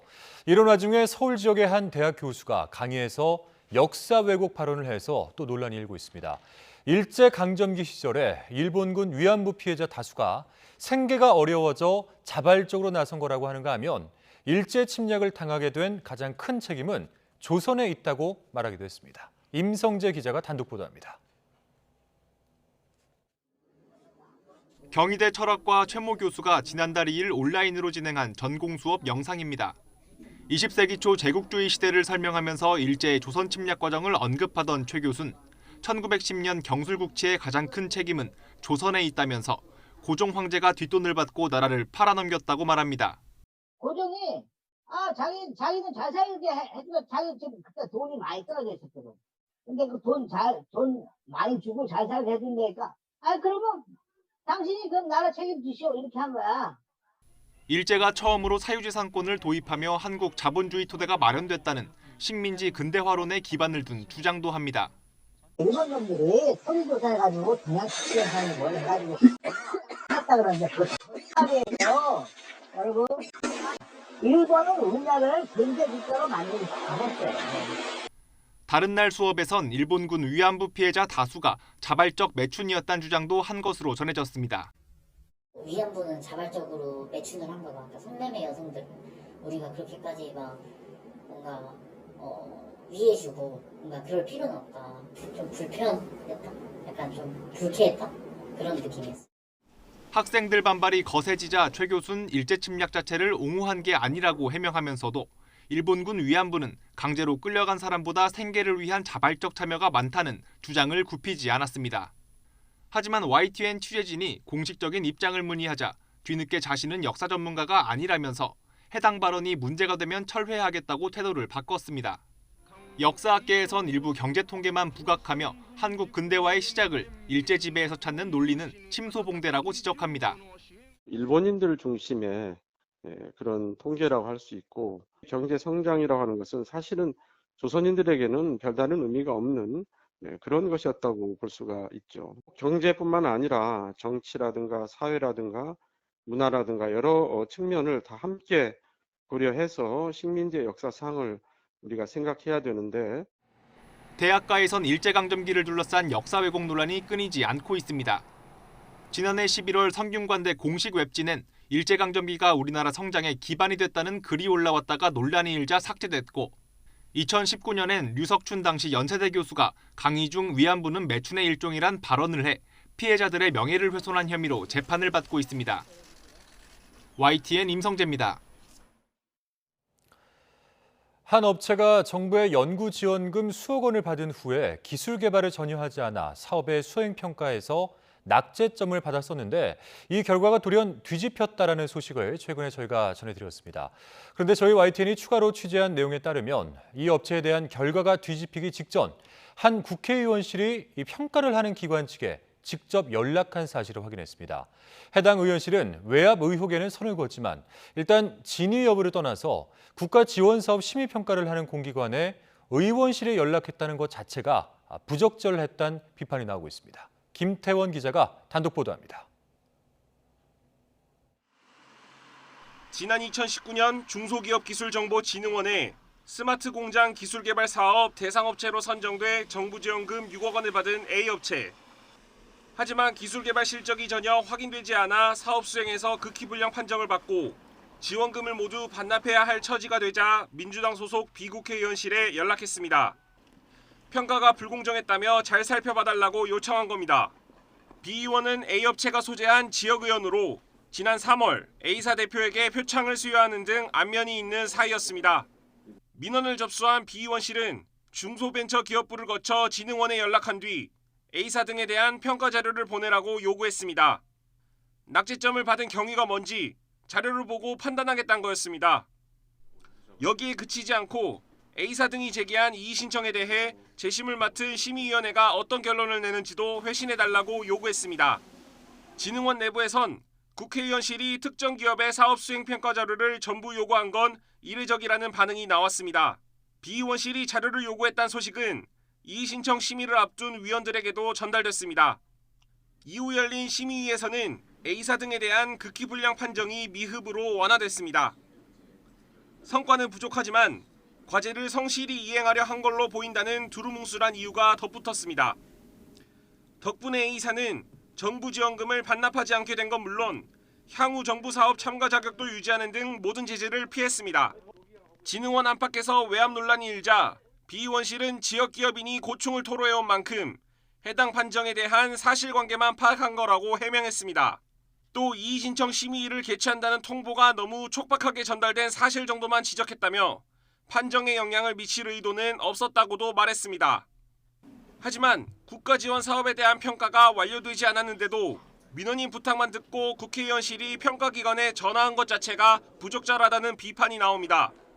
해당 상임 및 국회의원이 그 부분에 대해서 뭐 자료 요구라든지 심의 결과 요구했다는 자체만으로 그 심의라는 담당 공무원이라든지 뭐 전문가들이 그 부담을 가질 수는 없을 거예요.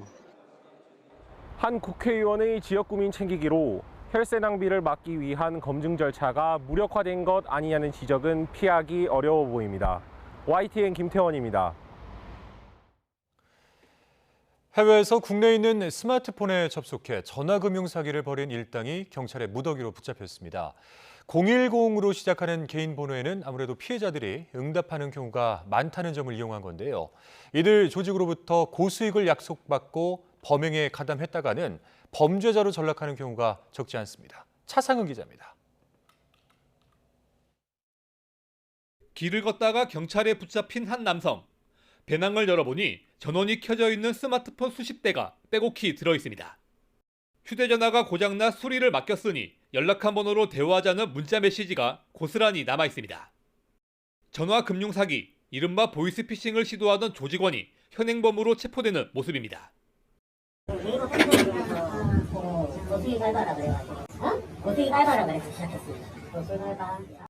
전화금융 사기가 끊임없이 벌어지고 있는 가운데 수법도 날이 갈수록 진화하고 있습니다.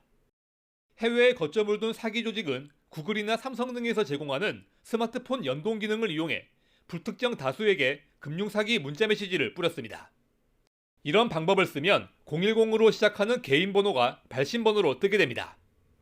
그동안 금융사기에 자주 쓰인 인터넷 전화 번호보다 응답하는 경우가 많다는 점을 이용한 겁니다.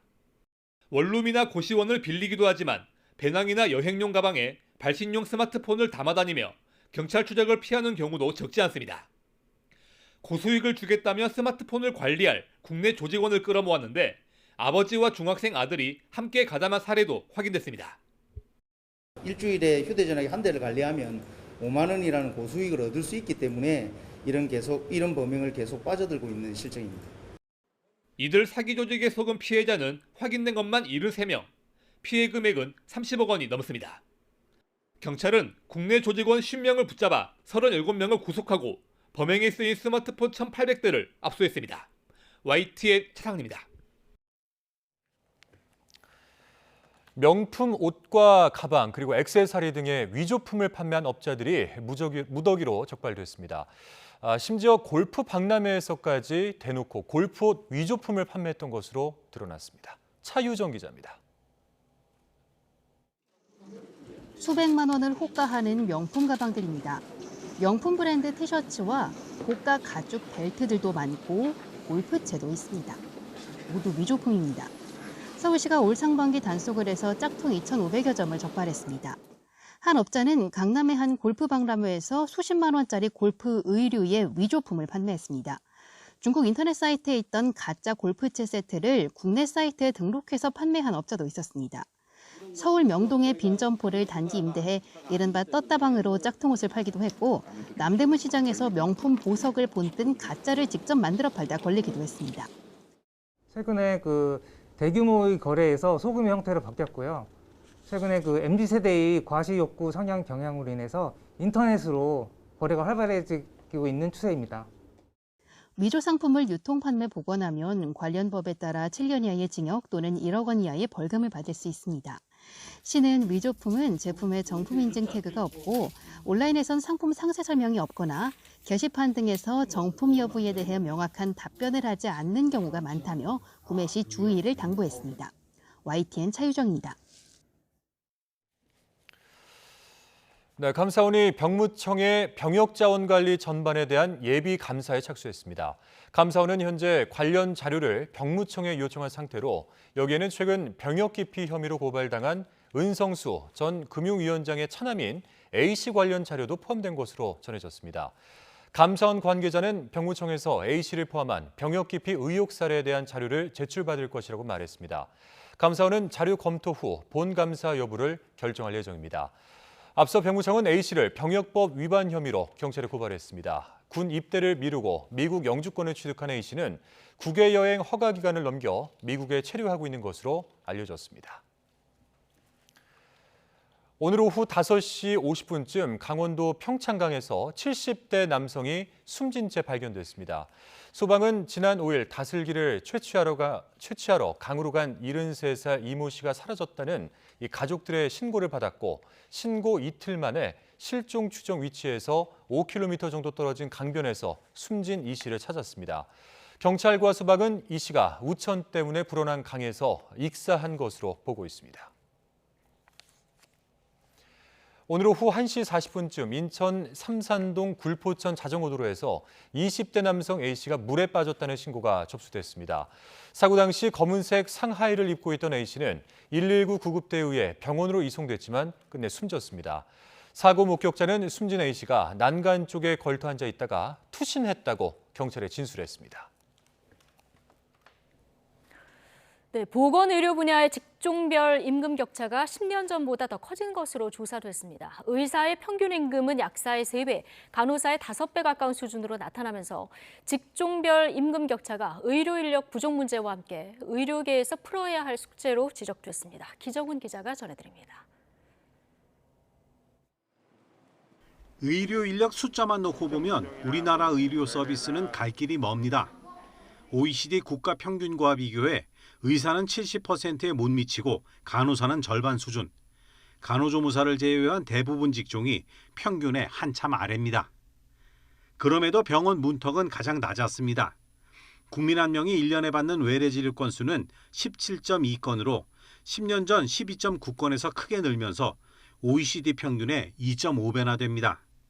2019년 제정된 보건의료 인력지원법에 따라 실시한 첫 번째 실태조사.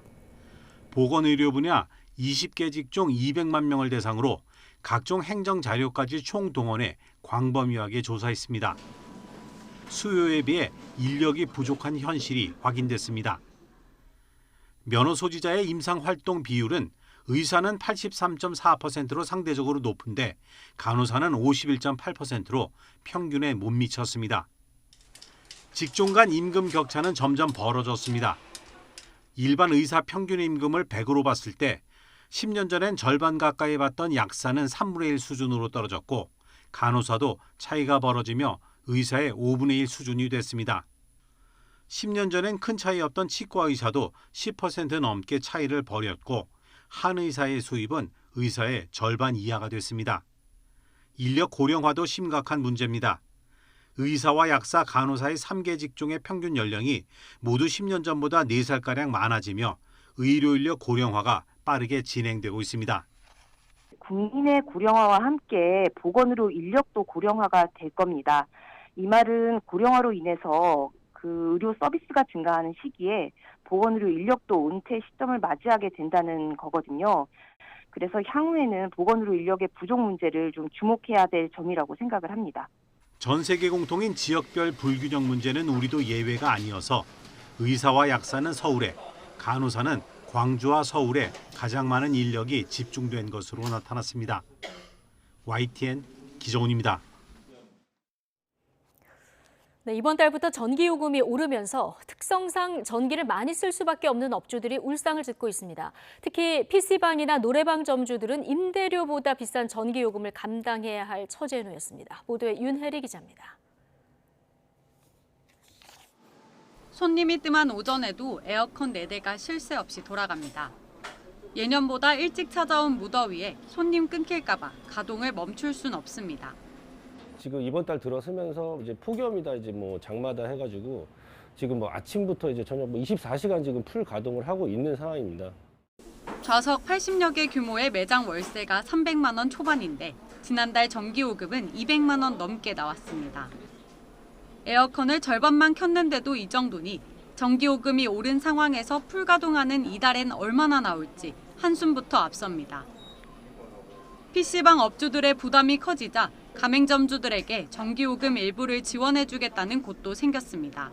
전기료 인상에 대한 부분을 조금이나마 지원을 해드린다면 가맹점주님들이 조금이나마 좀 힘드신 상황에서 힘을 좀 가져가시지 않을까 생각해서 홍대에서 24시간 코인 노래방을 운영하는 경기석 씨도 이번 달 청구될 전기요금 고지서가 걱정입니다.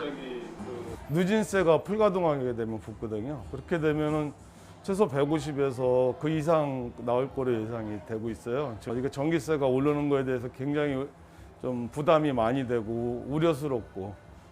정부는 한국전력의 누적된 적자 문제 해결을 위해 전기요금 인상이 불가피하다는 입장입니다. 하지만 소상공인들은 코로나19로 입은 피해가 다 회복되지 않은 지금 꼭 요금을 올려야 했는지 의문이라고 말합니다. 전기를 많이 사용하는 24시간 업종은 차등요금제를 적용해달라는 목소리도 나옵니다. 정부는 오는 10월 4분기 공공요금 추가 인상을 예고한 상태로 소상공인들의 부담은 더욱 커질 걸로 보입니다. YTN 윤혜리입니다. 유럽의회가 원자력과 천연가스 발전에 대한 투자를 녹색 분류체계, 즉 텍소노미에 포함하는 방안을 가결했습니다. 내년 1월부터 시행에 들어가면 해당 분야에 대한 유럽 녹색금융의 투자가 활발해질 전망입니다. 이동원 기자입니다. 유럽의회가 현지 시간 6일 친환경 투자 기준인 텍소노미에 천연가스와 원자력 발전을 포함하는 방안을 가결했습니다. That means that Parliament has not objected to the Commission delegated regulation of 9th of March 2022. 앞서 유럽의회 상임위원회 두 곳에서 천연가스와 원자력을 텍소노미에 포함해서는 안 된다는 결의안을 통과시켰지만 본회의에서 포함시키는 것으로 최종 결론 냈습니다. 텍소노미는 환경적으로 지속 가능한 경제활동의 범위를 정리한 것으로 원자력과 천연가스를 이에 포함시킨 것은 친환경 그린 에너지로 인정한다는 의미입니다. EU는 지난 2020년 처음 텍소노미를 발표했을 당시 온실가스 배출과 방사능 폐기물을 이유로 천연가스와 원자력 발전은 포함되지 않았습니다. 하지만 완전하게 재생 가능한 에너지가 아니더라도 2050년 탄소 중립 목표를 달성하기 위해선 과도기적 에너지도 필요하다는 논리가 설득력을 발휘했습니다.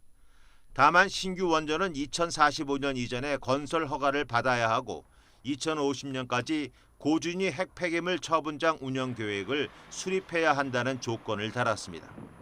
원전 의존도가 높은 프랑스 등은 한숨 돌리게 됐지만 탈원전을 표방하고 있는 독일 등은 이번 결정을 반기지 않고 있습니다. Ungeachtet des Abstimmungsergebnisses bleibt die Bundesregierung bei ihrer Position und betrachtet Kernenergie als nicht nachhaltig. 이번 결정은 EU 27개 회원국 가운데 20개국이 거부하지 않는다면 내년 1월 1일부터 시행됩니다. 텍소노미가 친환경 녹색 투자의 지침으로 활용되는 만큼 원자력과 천연가스에 대한 투자가 확대될 전망입니다. YTN 이동원입니다. 환태평양 훈련 림팩은 연합훈련인 동시에 세계 각국 해군의 전력을 한눈에 볼 수 있는 공간이기도 합니다. 미 해군이 올해 림팩에서 무인 수상함 등 최신 전력을 처음으로 선보이는데요. 우리나라 역시 AI를 활용한 미래 전력 개발에 박차를 가하고 있습니다. 하와이 현지에서 한현희 기자가 전해드립니다. 광학 장비와 레이더로 자율운항이 가능한 미국의 무인 수상함입니다. 함정 안에는 아무도 타고 있지 않지만 바다를 자유자재로 항해하도록 설계된 이른바 유령 함대입니다. 지금까지 7척이 시험 운용 단계에 있는데 그 가운데 4척이 올해 처음으로 환태평양 훈련 림팩에 참가했습니다. There are 300 sailors on a large destroyer. You can build more of these for less cost, requires less people, and you achieve the same result. 무인 수상함에 대공 미사일 등을 갖춰 목표물을 타격할 수 있는 능력도 구축됩니다. 이번 훈련을 통해 실제 배치가 가능한지 유인함과는 어떻게 어우러질 수 있는지를 시험할 계획입니다. We have some unmanned surface vehicles that will be participating in this exercise, and so I think it is a growing, it will certainly play a bigger part, and I think not just our Navy, but all navies of the future. And so I look forward to seeing what we're able to exercise with them in RIMPAC. 무인기도 림팩 현장에 등장했습니다. 미국이 26개국 해군이 모이는 림팩에서 인공지능 AI를 활용한 무인 미래 전력을 선보인 겁니다. 지금은 시험 운용이거나 일부 활용되는 수준이지만 기술 발전과 미래전 양상을 고려하면 앞으로는 무인 전력이 더 늘어날 것으로 보입니다. 미국의 대표적인 항공모함 링컨함입니다. 지금 이 함정에는 F-35C와 F-18을 비롯해 항공기 70여 대가 탑재되어 있는데 미래에는 무인기도 운영할 전망입니다. 우리 해군도 무인 전력 확보에 박차를 가하고 있습니다. 단계적으로 무인 수상정과 잠수정, 함정 탑재 무인 항공기 등을 확보한다는 계획인데 이를 위해 최근 적 잠수함 정찰용 무인 잠수정 성능 시연을 성공적으로 마쳤습니다. 림팩 훈련은 참가국의 연합작전 능력을 고도화하는 것은 물론 변화하는 미래 해상 전력의 전진기지 역할도 하고 있다는 분석입니다. 미국 하와이에서 YTN 한현입니다.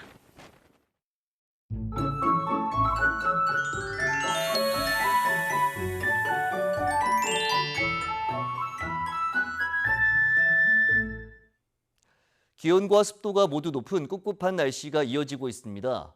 비가 내려도 더위를 완전히 식히지 못하고 오히려 습도만 더 높아졌는데 이에 따라 오늘 밤 사이에도 열대야가 나타나는 곳이 많겠고 내일 서울 낮 기온이 29도, 대구는 33도까지 오르는 등 오늘보다는 조금 낮지만 여전히 무더위가 기승을 부리겠습니다. 특히 수도권을 제외한 다른 지역은 폭염특보가 계속되고 있습니다. 연일 이어지는 더위에 건강 잃지 않도록 각별히 주의해 주시기 바랍니다. 비는 내일 오후에 대부분 그칠 것으로 보이는데 중부지방은 내일 새벽까지, 남부지방은 내일 새벽부터 오후 사이 시간당 30에서 50mm의 매우 강한 비가 쏟아지는 곳이 있겠고 이와 함께 돌풍과 벼락도 동반되겠습니다. 비의 양은 5에서 60mm, 많은 곳은 80mm 이상이 되겠습니다.